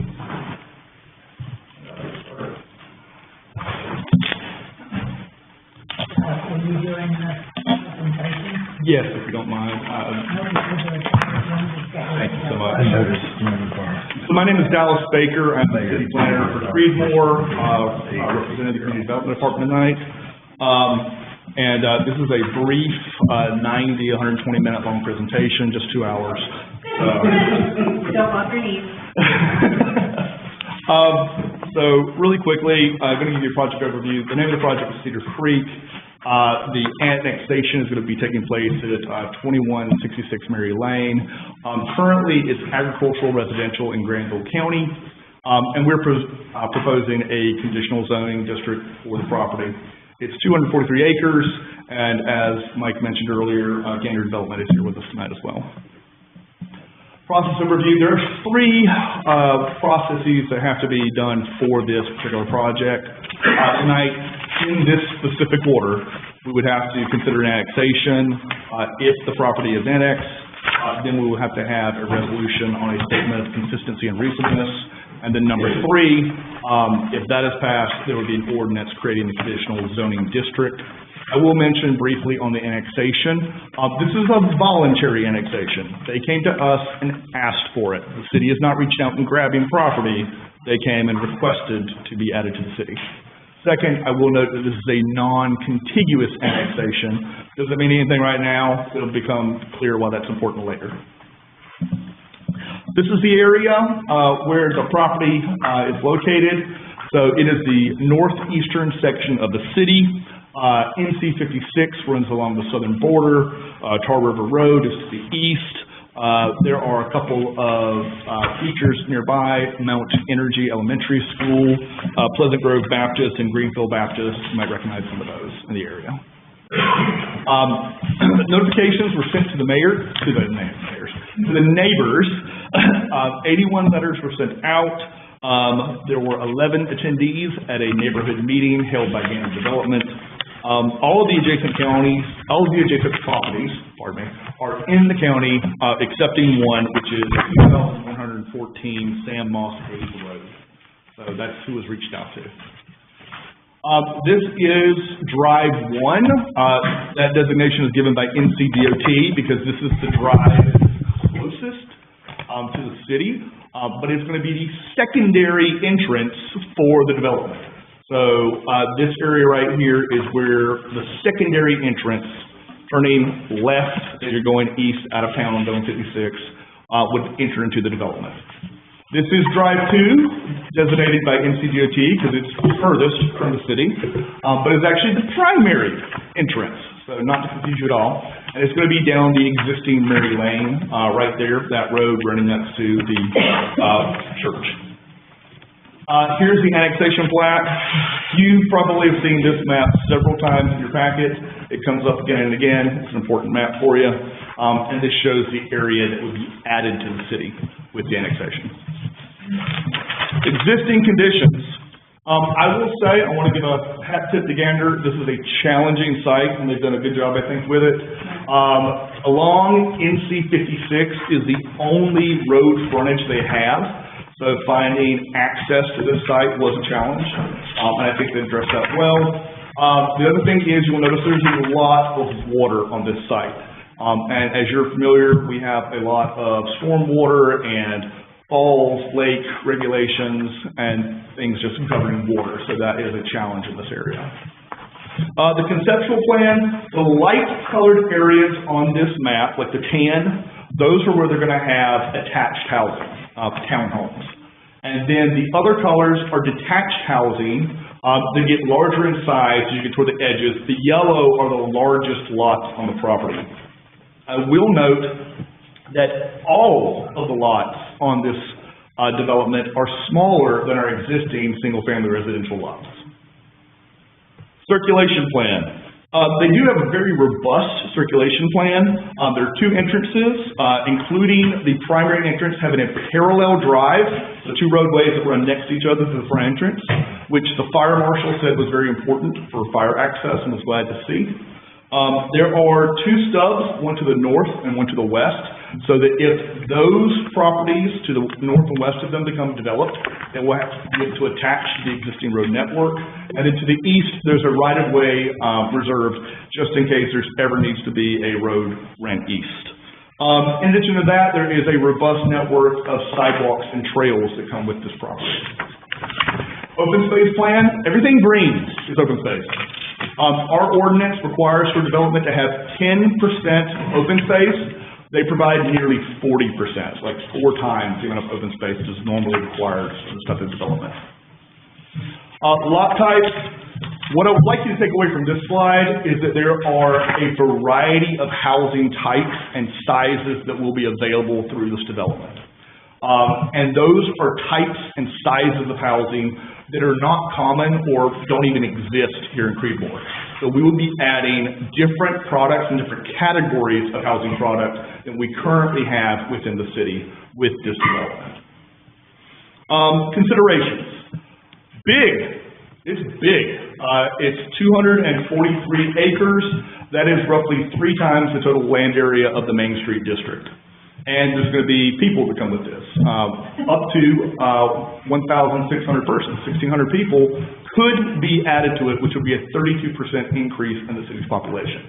Again, that number of people is not guaranteed, it's an estimate. I will note on stormwater, we were very happy with their stormwater plan. It is, they comply with all the federal, state, local regulations and then some, so I'm quite happy with that. Transportation. So because of this development's proximity to the Mount Energy Elementary School, the North Carolina Department of Transportation required them to do a traffic impact analysis, which they did through ZOLC before they ever came and applied with us. So they've already seen the DOT. DOT's looked at it and said, we're going to be adding trips. You're going to have more cars on the road if you have more houses and more people. Makes sense? And NCDOT has required the following mitigation measures. These are infrastructure improvements the developer will provide to us to mitigate that extra traffic on the road. And these would be phased in over time as the project gets complete. So some of these will be done before they build, some of them will be done as they're building. Housing. One of the biggest things that we get from this development is an additional 650 units of housing. Creedmoor currently has 2,121 housing units, so that is a significant increase in the amount of housing to the city. Also, it is going to be impacting our housing affordability because as you have a greater supply, it makes it cheaper to buy. And then the final thing I'll note is that what this does is provide, because of the different types and sizes of housing, it does help with our life cycle housing, which is the concept that it's really great to have houses for like 2 parents, 2 kids, 2.5 kids, you know, and have that 3 or 4 bedroom house, but not everybody needs that house. You might have somebody who's just out of school, you might have somebody who's a retiree and they're empty nesters down to 2, somebody living alone. There's different sizes of families, and, you know, what you can afford at age 55 may not be what you can afford at age 18. So life cycle housing is something that this does provide. Economic development, people equal money. So that is customers, that is workers, that is businesses, and that is tax dollars, is what this development would bring to Creedmoor. Downtown would have the negative impacts from this development would be traffic, particularly at those peak hours. On the positive side, you have customers, you have new businesses. So there's economic benefits, so it's a give take. Parks and Recreation, I mentioned already, they're providing a tremendous amount of open space on the site. They'll also be providing a park and a community center as part of their open space, as well as, like I said, a robust network of greenways and trails. Other considerations. So, one of the things that we're looking at here is the fire marshal, we got a response from them saying that they were very happy with this. And we're also, like as I mentioned, have a variety of lot sizes that gives us some new types of housing. Parking is going to be 2 spaces per unit, provided either on the pad or the garage, as well as overflow parking for guests. The extension of the sanitary sewer to the northeast portion of the city allows us to actually have additional development in that part of the city. They're going to be building a lift station. And so that's something in the future. I will note that there is no allocation that comes with this approval, if it is approved. They would have to come back to us for water allocation and wastewater allocation at a later date. School enrollment, if there's more population, we may see an uptick in enrollment in the schools. And then I will note that the conditions for this conditional zone are included in your packet and have been agreed to and signed by the developer. Finally, precedent. This is a large project, probably the largest project in the city's history. It is important we get it right, because if we do get it right, it will be something that is going to serve as a model for other projects going forward. Finally, I will mention, so this is the Planning Board consistency statement. The Planning Board did adopt this statement of consistency, and the majority of the Planning Board did vote to recommend the project to you, although we'll note that there were 2 dissents. Again, there are going to be 3 motions if you decide to move forward, and they do have to happen in a specific order: the annexation, the resolution for the statement of consistency and reasonableness, and adopting the ordinance for conditional zoning district. At this time, I'll take your questions, and Mr. Mayor, it would be appropriate now to open the 2 public hearings. Thank you, Amy. All right. Well, let me get my question before you sit down. Yes, sir. Mayor Pro Tem. Just so that we can get it in the mindset of people. We're talking about a 650 home development. And if all things go the way they're supposed to be, it would be 2028 before any shovels basically probably could start getting in the ground. So we're now, or even if we say 27 in the middle or whatever, my question is, and again, it's like asking the question that we know what the economy is going to be like in 2028, which is need a crystal ball. To say it's going to increase the population by 30%, to build a 650 home subdivision, I would assume that it would take years. So we're not talking about in 2030 having this many more people in Creedmoor. By 2032, we may start approaching that, but we don't know what else is going to go into Creedmoor between now and then. So, again, I don't want it out there that, boom, they're going to build this thing and we're going to have 3,000 more people in Creedmoor and double the population. It's just, this is going to be done in phases. Yes. It's going to grow like an oak tree, not like a mushroom.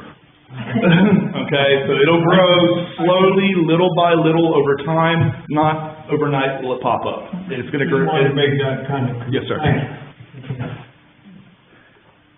Mr. Albright, any questions? Don't want to forget you. He skipped me last time, and the last conversation we had, so I want to make sure that he didn't forget me. But I remember us talking about the traffic study, because I think when we were at church, down at Pleasant Grove, when we had our meeting last time, the traffic was really important to everybody. So I was glad to see that we had done the study and it even came back with the questions that we had. There was many questions about traffic. And I know Commissioner Kuczynski and I talked about that. That we have a lot of trouble getting out of our subdivisions early in the morning, just about these times. So I'm glad to see that you brought that back to us.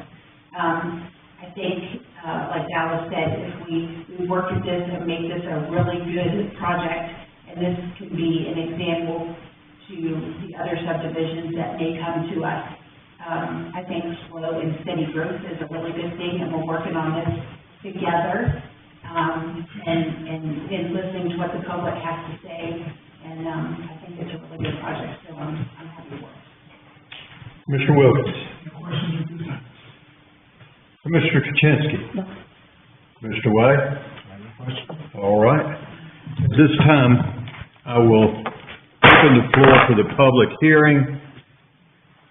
Mr. Golden?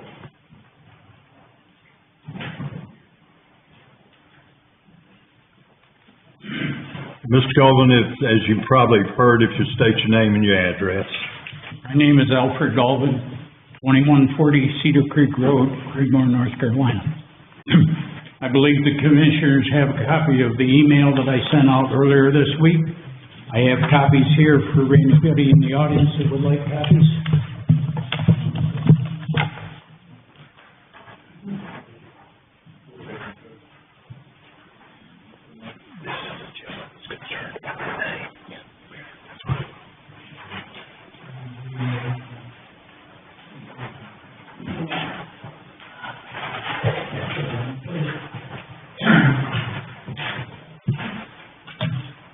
I put these notes together after looking at the planning board's recommendation.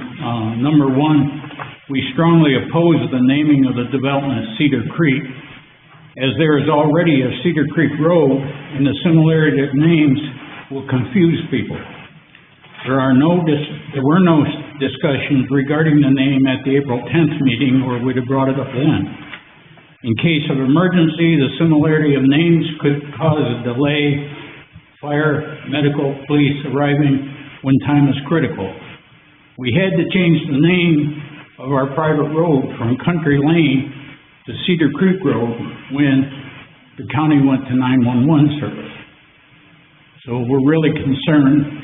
A fire truck comes down Cedar Creek Road, they can't turn around, they're needed in what is proposed to be Cedar Creek development. Number two, I understand there's a property swap been negotiated with Pleasant Grove Church to provide proposed right-in, right-out driveway as part of the annexation. If so, how much of that area is going to be annexed?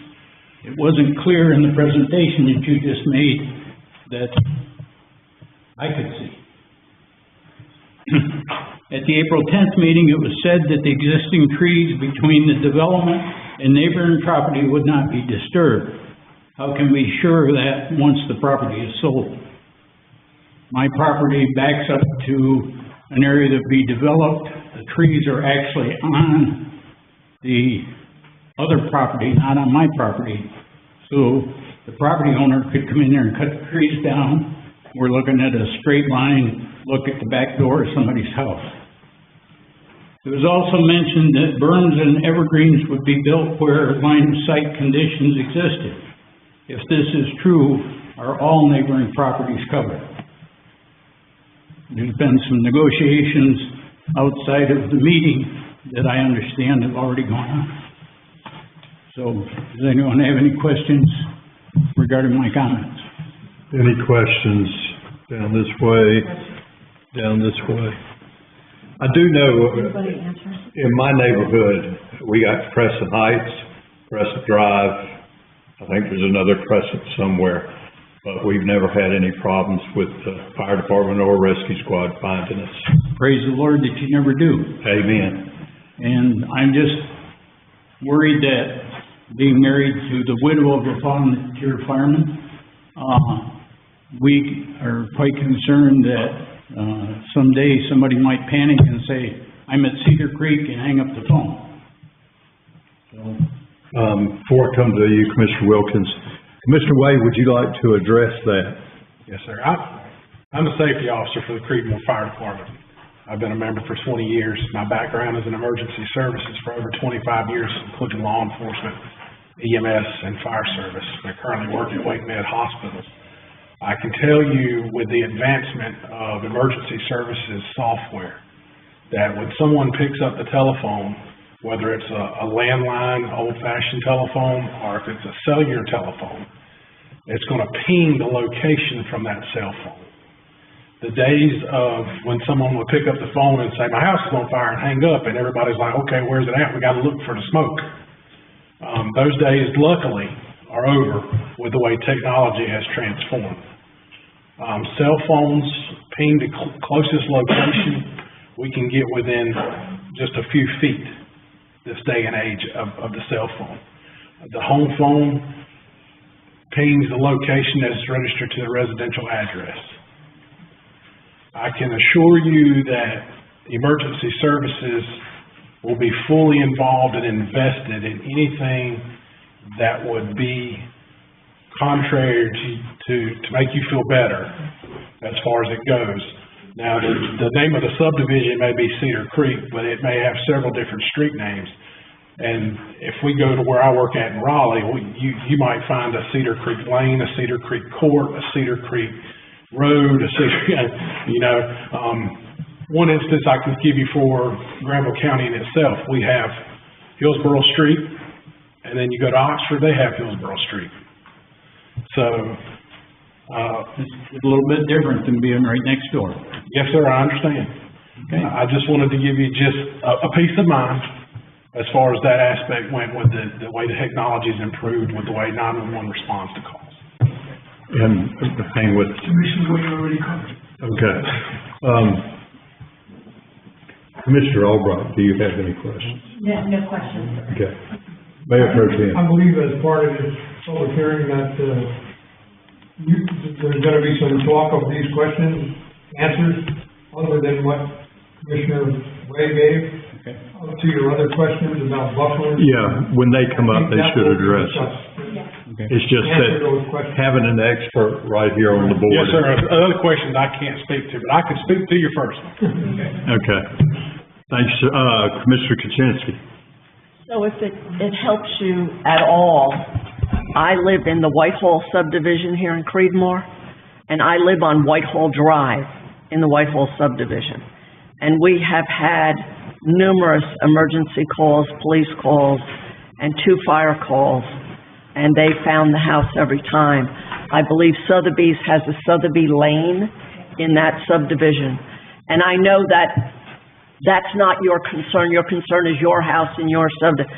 But it's just trying to add on to what Robert said, that they can find the location even when there is conflicting or similar names, if that helps you at all.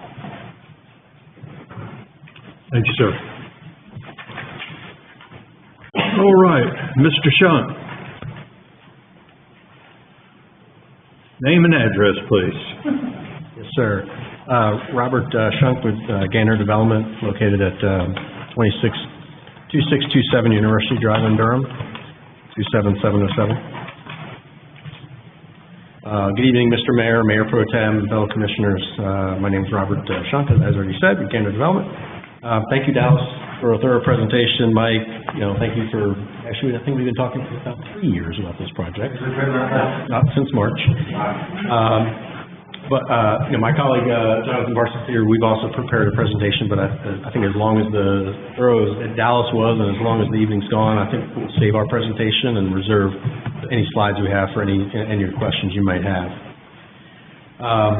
But yeah, like I said, this evening culminates about 3 years of work to this point. There's certainly more work to do, but we think we believe it's a very beneficial neighborhood to the city of Creedmoor and South Granville Area Water and Sewer Authority.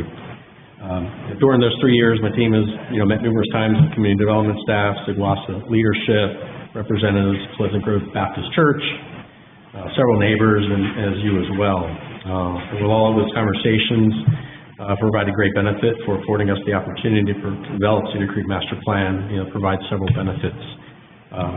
As Dallas said, provide many new housing options to existing and future residents of Creedmoor, providing, generous amounts of planned open space. We have the greenways, we have trails,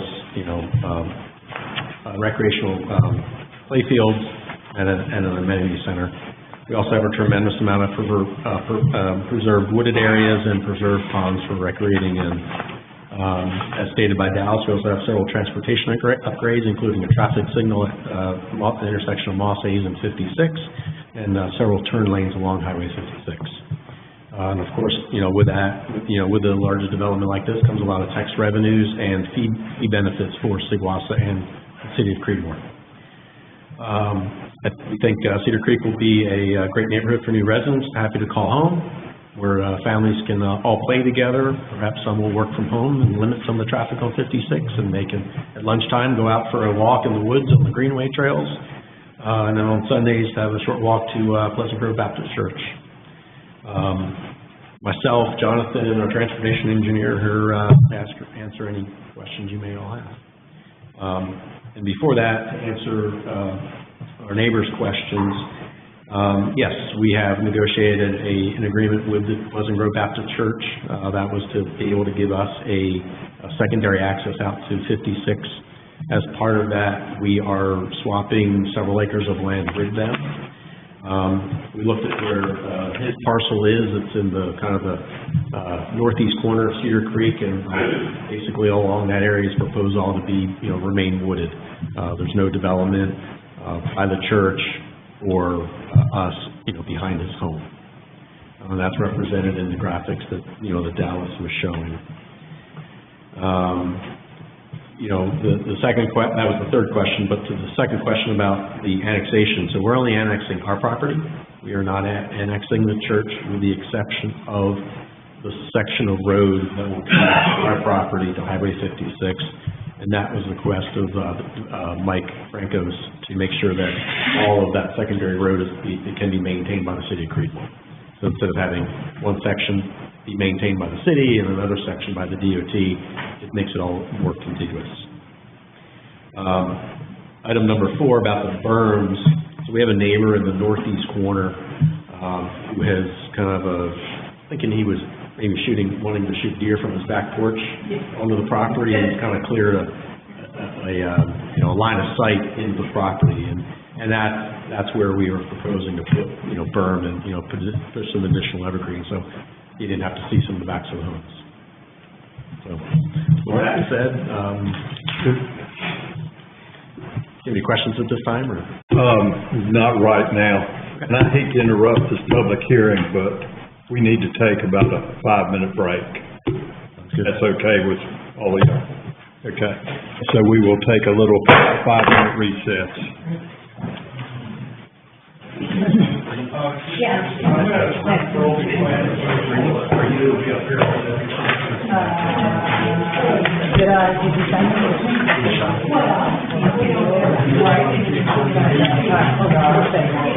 So what I should have done is just public hearing, but I was just ready to go. But it's not surprising. That's the way it's nice. Dirt road's married. Good to see you, sir. How you doing, man? Great. I'm gonna say good. We burned a house down there at the fire department. I don't know, 15 years ago?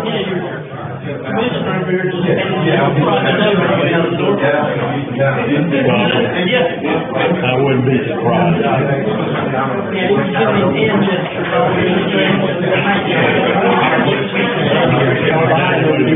Charge and cola. Well, unfortunately, come January. We gotta get out for this. They're all in for it.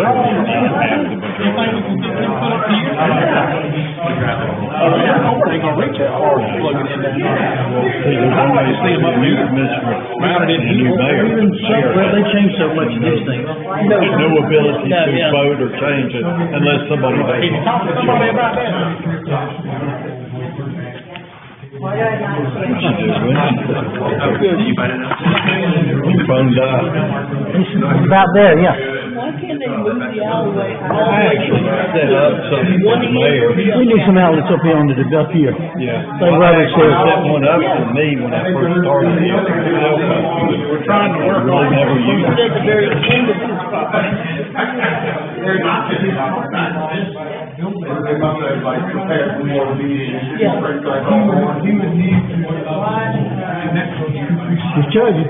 But didn't he own both of them? Yeah, but you can't, well, it's a little. Well, and if he got, yeah, if they sold it, did what they wanted to, I could plug my iPad in, Alice would be good, between the two properties. Especially back when they got in, here all day. I should have done that between hearings, I forgot, I was on the road.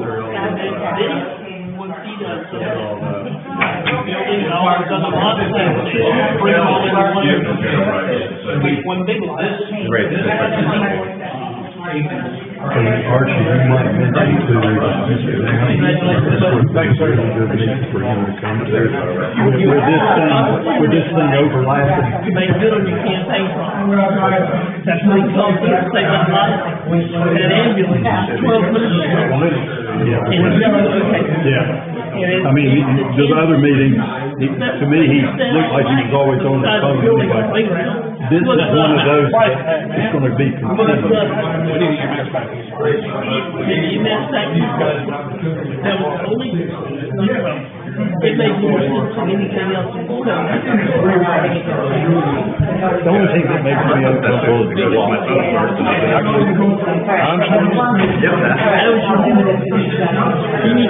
Well, like I said, it's just, I'm in favor of bigger lot sizes for the city anyway. All that information,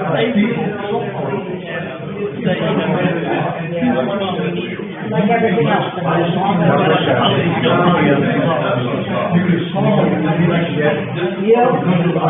Maybe I'll come to the so you're gonna put this in one hour. This property is gonna have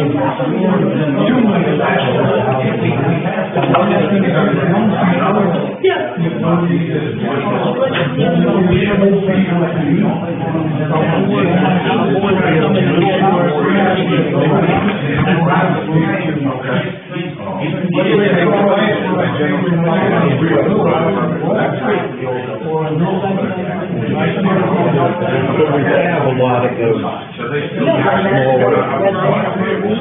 first houses. Range Crossing would be one that's coming in.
Let's see if we can get back into business here.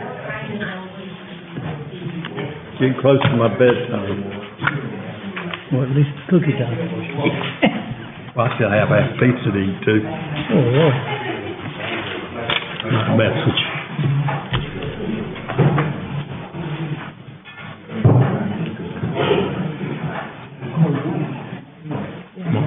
Who's it from? Archer.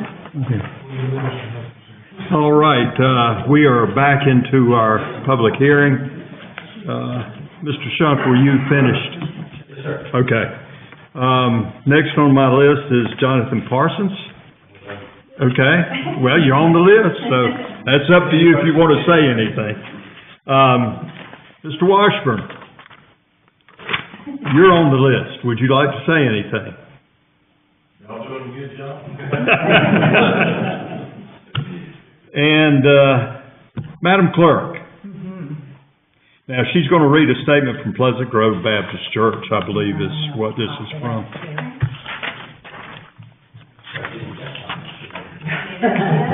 Lots of icons, right? Yes, a little bit.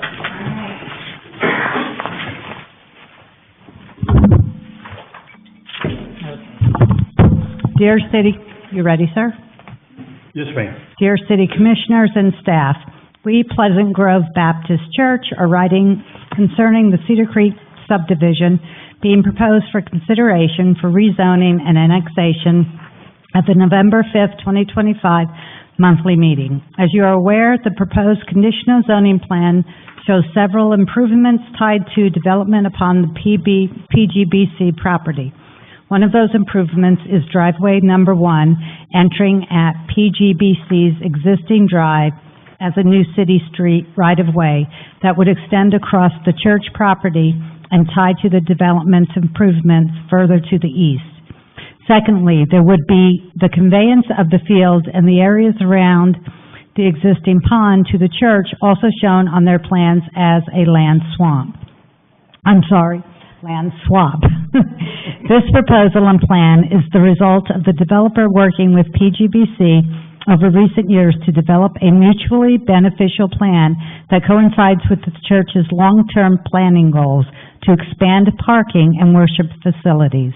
On November 17th, 2024, at a called church conference and after discussion of the proposed development, preliminary concepts, and the proposed land swap, the congregation at PGBC voted in the affirmative to enter into agreement with Gander Development for this proposed land swap and grant the proposed right-of-way should the development move forward. We would respectfully request that this letter be entered into the record as our formal comments regarding the proposed development.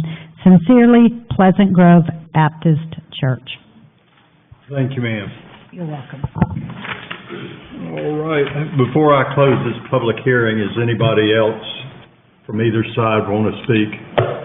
I have one question. Yeah. On this, the street view, drive 1, is it gonna go like straight in there like it is, or is it gonna go through the grass? I know it's probably not. It's going to be just located a little bit west of that. Okay. West of that would mean? Towards Mount Energy, and it's going to go in, or the little, Madam Clerk? Yes. Put up the, You want yes. what he gave you? Okay, hold on. One, sorry. I don't know, Mr. Parsons. I apologize. Sorry, I didn't mean to make that. No, that's okay. Hold please. There you go. And make a picture. You could flip through if you'd like. I'm out. I'm off. So, Yeah. Just tell me what you want. Points of the roadway. I'll do this. Oh, there you go. So here's the road here. Yep. You can see Mount Energy driveway, that's that other driveway that's in the image, so the driveway's basically in the middle and then curving up a little left and then Okay. going in. That good for you? Yeah. Mr. Wilkins, any questions? Mayor Pro Tem? Mr. Kaczynski? Nope. Mr. White? Nope. All right, Mr. Attorney, I guess all we need to do now is call for the motion. correct. I think you'll need to adopt the consistency statement, and then we'll also need motions to approve the annexation ordinance and the, I think the annexation is first. that's right. So, yeah, the annexation will have to occur first. Number 25, all right. Adopt the ordinance, adopt the resolution, adopt the ordinance establishing the zoning. That's right. And so the important, there are three motions that will need to be done. First is to the adoption of the annexation ordinance. Extending the corporate limits is what it reads. I'm sorry. So the first motion that will need to be made is the adoption of the annexation ordinance. That kind of formally incorporates the property into the city's corporate limits. The next thing we'll need to do is adopt the consistency statement. That essentially establishes that this board believes that the proposed conditional zoning is reasonable in the public interest and is consistent with the city's comprehensive plan, land use planning documents, and policies, and then we'll adopt the conditional zoning ordinance. Okay, do these need to be done separately or? I would recommend that we do it in sequence. Certainly, the annexation ordinance should be done individually and first. The other two, in theory, could be done through one single motion, but we should do the annexation and then the. Yeah, I'll just do them separately, just to be on the safe side. All right, we have a motion to approve ordinance 2025-0-4, extending the corporate limit of the city of Creedmoor. Commissioner Wilkins has made the motion. Any questions? All those in favor say aye. Aye. Opposed, no. All right, that one passes, 5-0. Second motion is motion to approve resolution 2025-R-12, statement of consistency and reasonableness. So moved. Mayor Pro Tem, any questions? Not hearing any, all in favor say aye. Aye. Opposed, no. Motion carries 5-0. And finally, motion to approve ordinance 2025-0-5, approving CZ-2025-01, So moved. creating conditional district CZ Cedar Creek according to the final conceptual site plan and conditions of approval. We have a motion by Commissioner Wilkins. All those in favor say aye. Aye. Opposed, no. Motion carries 5-0. That should take care of you, gentlemen, and we do appreciate it. Thank you all. I really appreciate your time and all the times we've met and discussed, and we look forward to bringing this to Creedmoor. Thank you. Kevin, thank you. All right. Get Mr. Things up here.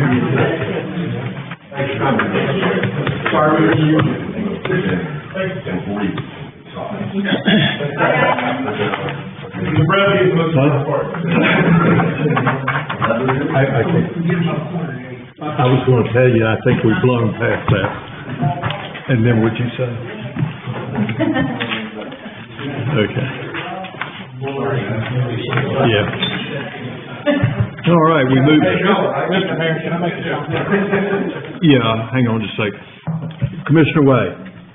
I just wanted to say, thank you for the detailed work that you put into that information, because as I stated before, the last time you did a presentation before us, the information that you compile and you put into your paperwork is instrumental in answering a lot of questions before they come up. Mr. Fringos, thank you as well for allowing your staff to just take the ball and run. I'm coaching him, but he's doing the work. I mean, you know, and We'll give you 30%. and I hope that when you do stuff like that, and then you meet with the people that may have questions and explain things to them, that goes a long way, especially in this community. So thank you.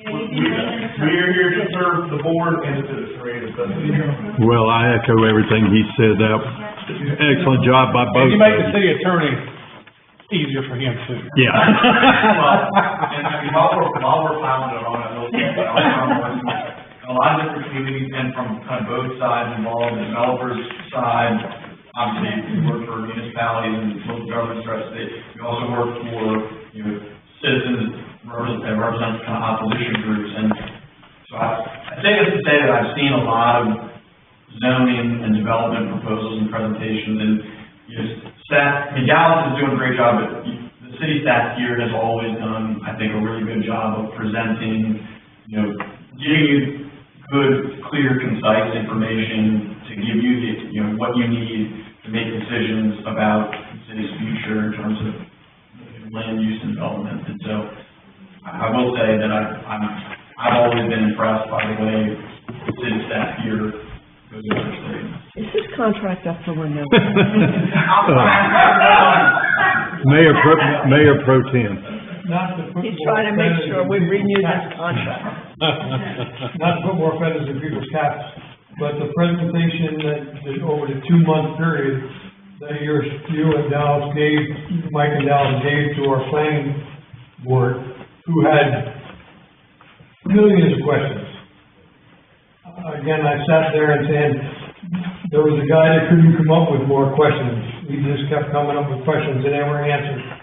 And again, I want to thank you for that, having been a planning chair. That was a very good presentation.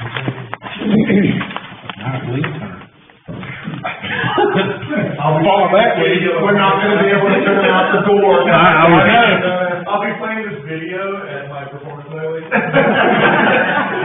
I was waiting for the swelling to go down in the head. Mr. Mayor, I'm waiting for Lee to show us some color-coded maps. I can't follow that act. Lee, that's going to be a hard act to follow.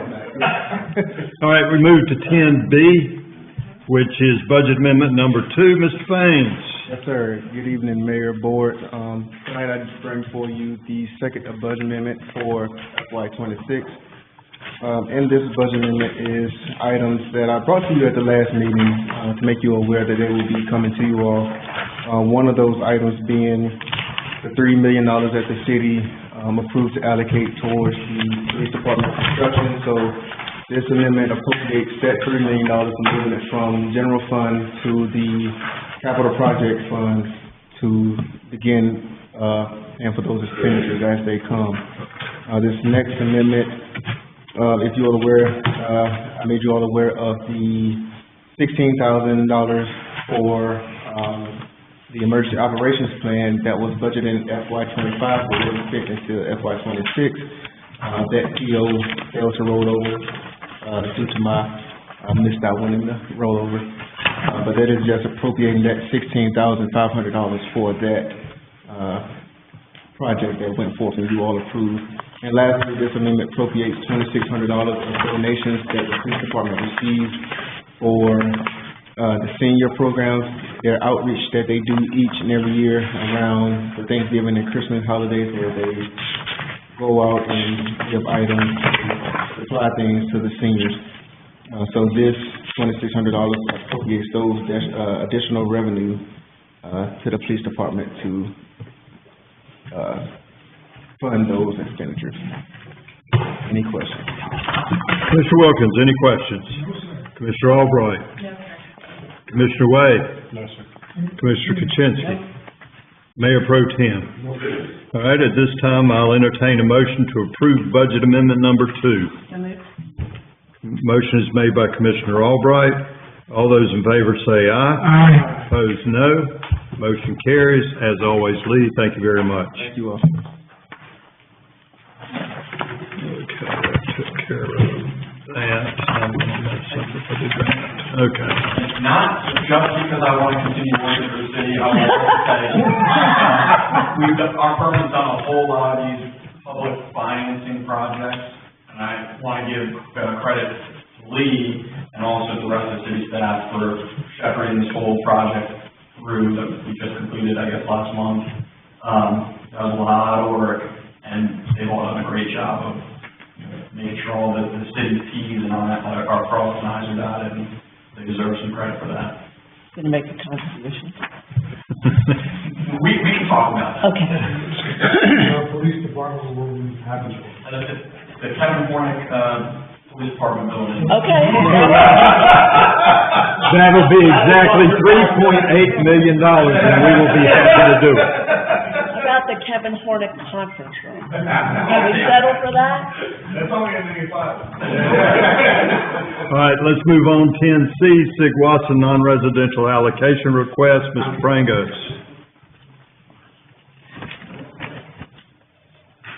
Good evening. It's glad to be here, close to the end of the agenda. A few months ago, Michael R. McLeod, representing the Creedmoor branch of Latter-day Saints at 201 South Main Street, proposed to add a roughly 2,000 square foot accessory structure to their site at 201 South Main. The accessory structure includes classrooms, a kitchen, and a seating area that could accommodate up to 182 people at maximum occupancy. State law dictates that each seat at maximum occupancy is assigned 5 gallons per day of utility allocation.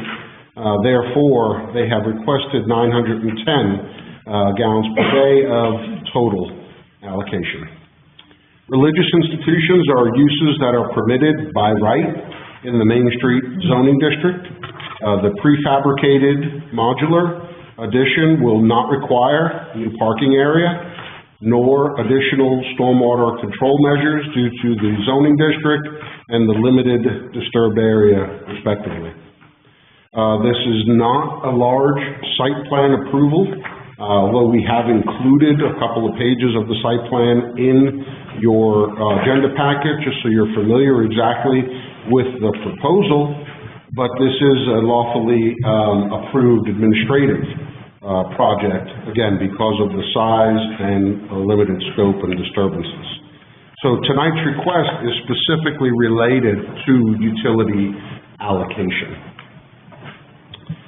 Creedmoor, you might recall, a couple of years ago, we adopted a policy regarding our remaining utility allocation that was awarded to us at that time for our distribution. And I say distribution, certainly we are not the final approving entity for utility allocation. That belongs to Sigwassa, but we are the initial approvers of allocation based on the utility request form that does demand municipal jurisdiction approval prior to Sigwassa board action. There is a signature block on here that calls out City of Creedmoor approval, by whom and when.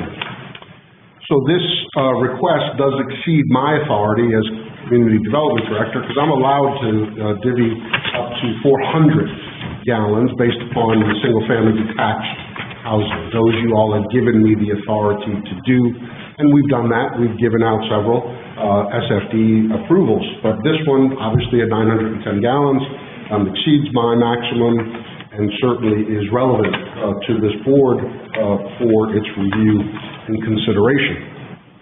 So on page, I don't have the page numbers, it's in the hundreds, 150 plus. Can I forward those?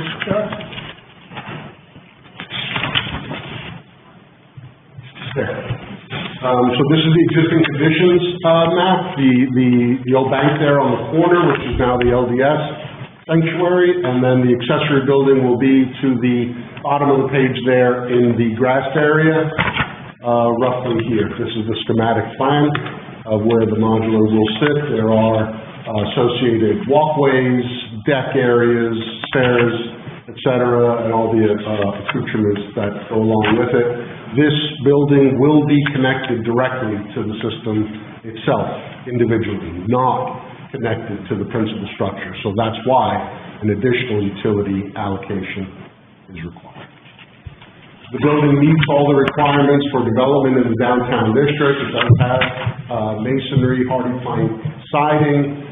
It is on a permanent foundation, and it has a flat roof. It matches the existing architectural style of the structure on site.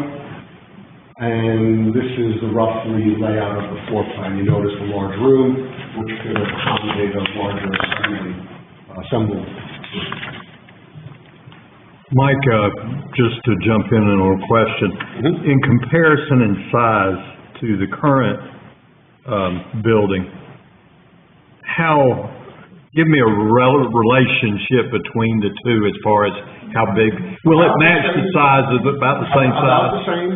It is single story, as is the existing building, single story, and it is flat roof. Okay. As the existing building is flat roof. You could see it's roughly set back at about the same distance, from the street, but this one does have very many trees right in front of it. Y'all familiar, we all drive by there 10 times a day. There are large trees that are right there on the roadway frontage, so there will be some natural screen offered there, but of course the use itself does not demand buffering or screening, again, because it is a permitted use in the Main Street district. But they do not plan on taking down those two trees? I don't know the answer to that. They do not? Okay. Their plans, I think, actually call for adding a little bit of additional landscaping. There is some landscaping that, of course, is going to be more foundational plantings and things closer to the structure itself, but hopefully those trees can stay in. Hopefully they can get the two modulars in place without having to destroy those. There are representatives, the LDS Church, who stuck it out with us here for 2 hours plus, made it all the way through to the end of this, so I'm not sure if there's anything more y'all might want to add, or if you want to take up the motion, that's outlined there in your staff report. I will also just give y'all general information, the include I have over there. When it comes to our allocation policy for residential, we're down to about 37 gallons, which means I cannot give any new additional residential development out. We're at our max level, which was our limit we provided, but non-residential remains about 2,055 gallons, assuming this approval. And you might remember that also includes North Road Commercial, North Main Street Commercial, that includes Mavis, that includes all of the other commercial developments that we've seen, and it still has a little bit of excess. 2,055 gallons would be plenty for us for a long time, but like Mr. Panara joked, we're just 3 years away. Just 3 years away. Commissioner Kuczynski. Did you say 2 modular units? They're put together, right? There are 2 units that will be put together to form one.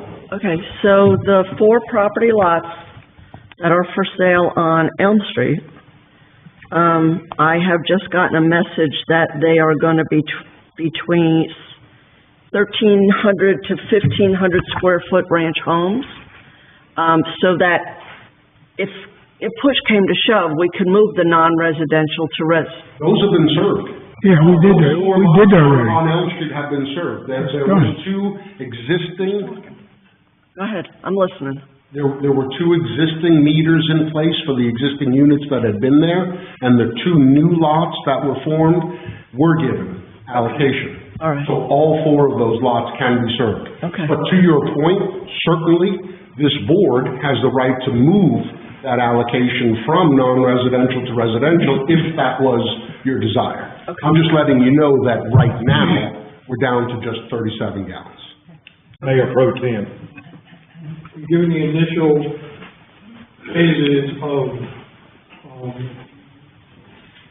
given the name of the Zen House. Zen House. Zinc House. Zen House. That would be a good name too. That's not using anywhere near 2,000 gallons. No. In fact, they didn't even need additional. They already have, okay. Right. Thank you so much. Yes. I make a motion that we approve the allocation request. Has anybody got any other questions? Not hearing any. Mayor Pro Tem makes a motion to approve the award of 910 gallons per day of non-residential utility allocation to the Creedmoor branch of Latter-day Saints. All right, that was Mayor Pro Tem. All those in favor say aye. Aye. Opposed, no. Motion carries 5-0. Thank you, folks. Sorry it took so long, but it is what it is. The problem is not the longest one. All right. That was Sigwas 10C. All right, that takes care of the general stuff. City Manager's report. Thank you, Mr. Mayor, Mayor Pro Tem, and Commissioners. I'm going to spend the first two items just continuing the accolades, if you will, on some things that our staff have done. Thanks to the Community Development Office, Mike Frangos, Rebecca Middleton, Carl Barclay, and Dallas Baker, and Gerald Siebert for a well-planned and executed fall litter sweep, this past Saturday, October the 25th. Saturday, a week and a half ago. I also like to extend thanks to Angie, Troy, and the officers, Seth Bryant, Ricky Cates, Jessica Laws, Johnny Evans, and Mary Jo Clark, and the public works staff for a well-attended and safe Main Street trick-or-treating event that was coordinated with local merchants this past Friday, October the 31st. The Leadership Granville ACIM Food Drive Point at City Hall was picked up last week, and Wendy Tatum asked me to express the appreciation. The event was very successful, and thanks to all who donated. No parking signs have been ordered, and they have arrived for all city properties to inform users that overnight parking or abandoned vehicles will be towed at the owner's expense. Lots include the Community Center, City Hall, Lake Rogers Park, Harris Park, the Gauntlet, Public Workshop, and the new Main Street parking lot. We've got signs ready for that as well. There's a sample on the very next page to see what those wordings are. We just felt like we needed to post up there that you cannot leave your vehicles overnight, and if it's missing, you know who to call, the police department, and they use a towing rotation, as does the Highway Patrol, for to share that workload with whoever out there is in the towing business. Monthly water sampling ended in August. Monthly water sampling ended in August with clean test results. And the first round of quarterly water sampling is scheduled for Monday, November 17th, which includes 2 public school buildings, City Hall, and 2 residential units. VC3 had 75 open work tickets and 76 closed tickets for the month of October. And staff and I have begun planning for the 2026 Annual Strategic Planning Workshop. We have selected the date of Saturday, February the 7th, so if you'll save that date on your calendar going forward. And again, any input from the board regarding the workshop on topics, interest, presenters, if you want to hear from department heads, others like schools, fire department, any input you'd like to give us will help us in planning this event again for the coming year. Mr. Mayor, that concludes my remarks unless the board has other questions. Okay, and let me remind Commissioner Wilkins and Commissioner Kaczynski that this will be a perfect opportunity on that scheduled workshop to pull out what you know and have learned. All right. I assume y'all both know what I'm talking about. Okay. City Manager report, got that. Sigwasa report. I sent out the latest executive director's report that was forwarded to us this morning. Our next meeting with Sigwasa is next Tuesday. Does anyone have any questions? Yes, sir. I do also. Commissioner Albright. I'm sorry, I didn't push my button. That's all right, you spoke up. I noticed that there was an orange button this time on the I-85 project. It meant that it was kind of in distress or what was going on. Can one of you explain that? What may be going on with that? The latest information that I have on that is they are looking at changing some of the scope of work on option number 2 on the plan. And if I'm not mistaken, that is what we're waiting on for the bid process for that one. Is that correct? For the money. That's it. So that's an orange. Commissioner Wilkins. Commissioner Way, I noticed in the Sigwasa report concerning PFAS, I didn't see any mention of trying Invicta for their pilot program. I understand they're very close to being certified. Can you find out for me where that stands, please, sir? Yes, sir. The last information, if you give me 1 second. Mm-hmm.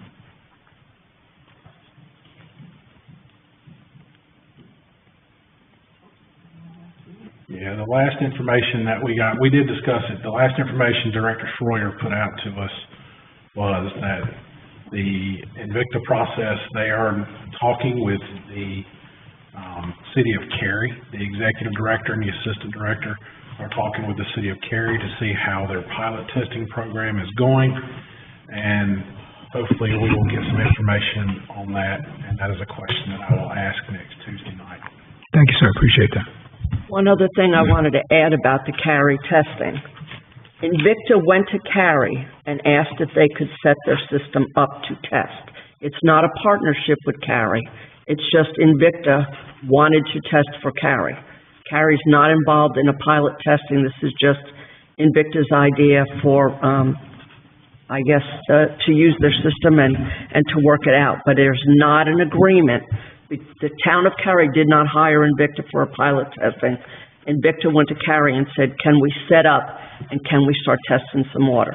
It's not a joint effort. Thank you, I was aware of that, thank you. All right, we move to Commissioner's report. Commissioner Kuczynski. All right, so, I had waited about a year and a half for this, but I finally got to do it, and it was absolutely wonderful. I had a ride along with Sergeant Cap, last week, which was very informative, and it gave me a better, different scope on, what our police department is doing in their, property checks and in their daily jobs. It was a very, very interesting, Sergeant Cap gave me lots of information. I attended the Crime Stoppers dinner and stayed to celebrate Officer Thornston's award, and we're very proud of the officer for that. And the chief made a great speech that night. It was short. It was wonderful. As the mayor stated, I attended the Strategic Planning Conference in Winston-Salem on October 7th through the 9th. Mayor Wheeler and Commissioner Wilkins and Finance Director Faines. It was packed full of great information and gave us some very, very good insight into how we can make our strategic planning event a great success. And I think that the knowledge that we gained when we use it all together will make the strategic plan a great success. I look forward to using it. I attended a UNERBA meeting to discuss legislative assistance to get the Falls Lake Rules 2 moving along, and I attended a SIGWASA meeting. Thank you, ma'am. Commissioner Albright. I attended the trick-or-treat holiday trick-or-treating, and it was fun. Let's see, I look forward to attending the Veterans Breakfast on the 11th, and I'm going to attend December 8th with the mayor and Commissioner Kuczynski on Saturday. That's this Saturday, too. Yes, sir. Okay, just thought I'd double check. All right. We'll send you down if you're not. You might need to come by the house. Commissioner Wade. Yes, sir, did the Crime Stoppers banquet, the Halloween trick-or-treating on Main Street.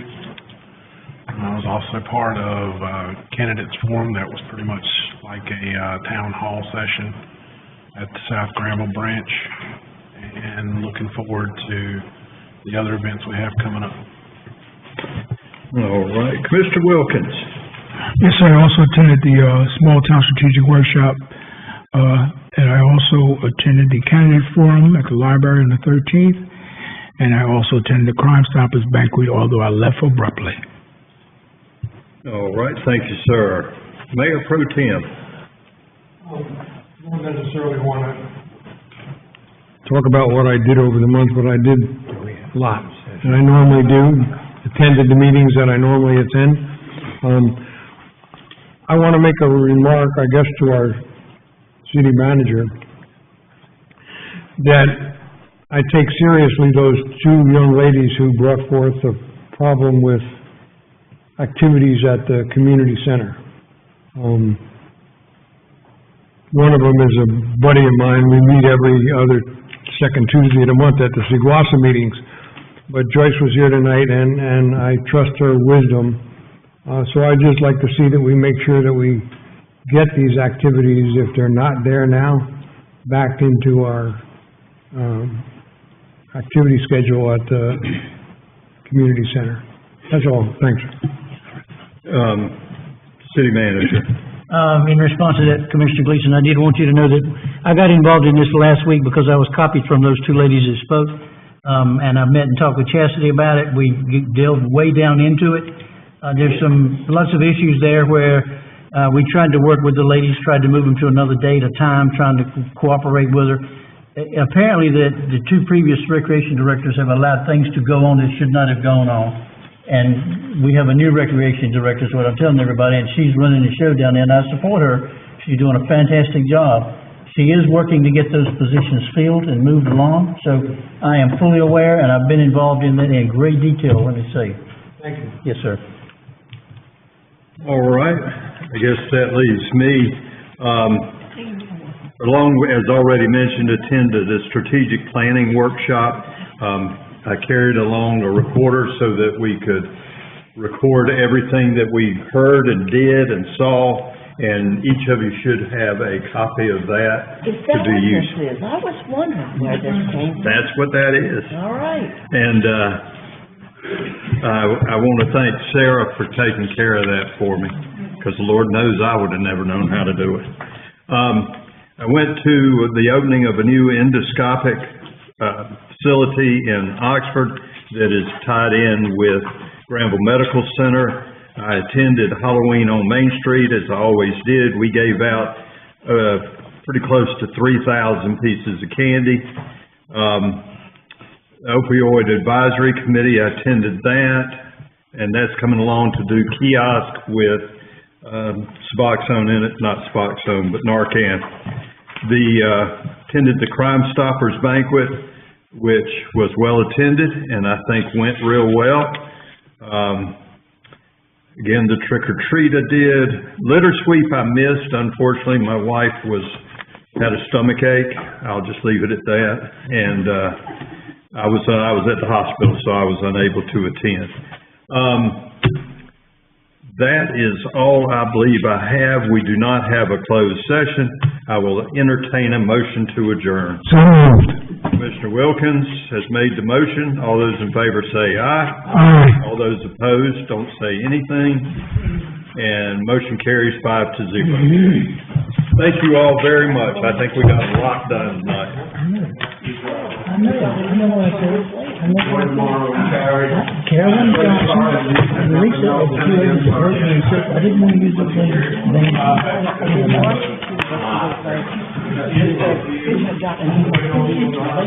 Well, I meant the other two. Yeah, well, I wish they had reached out to me. I could have reached out and we added to this and had a conversation.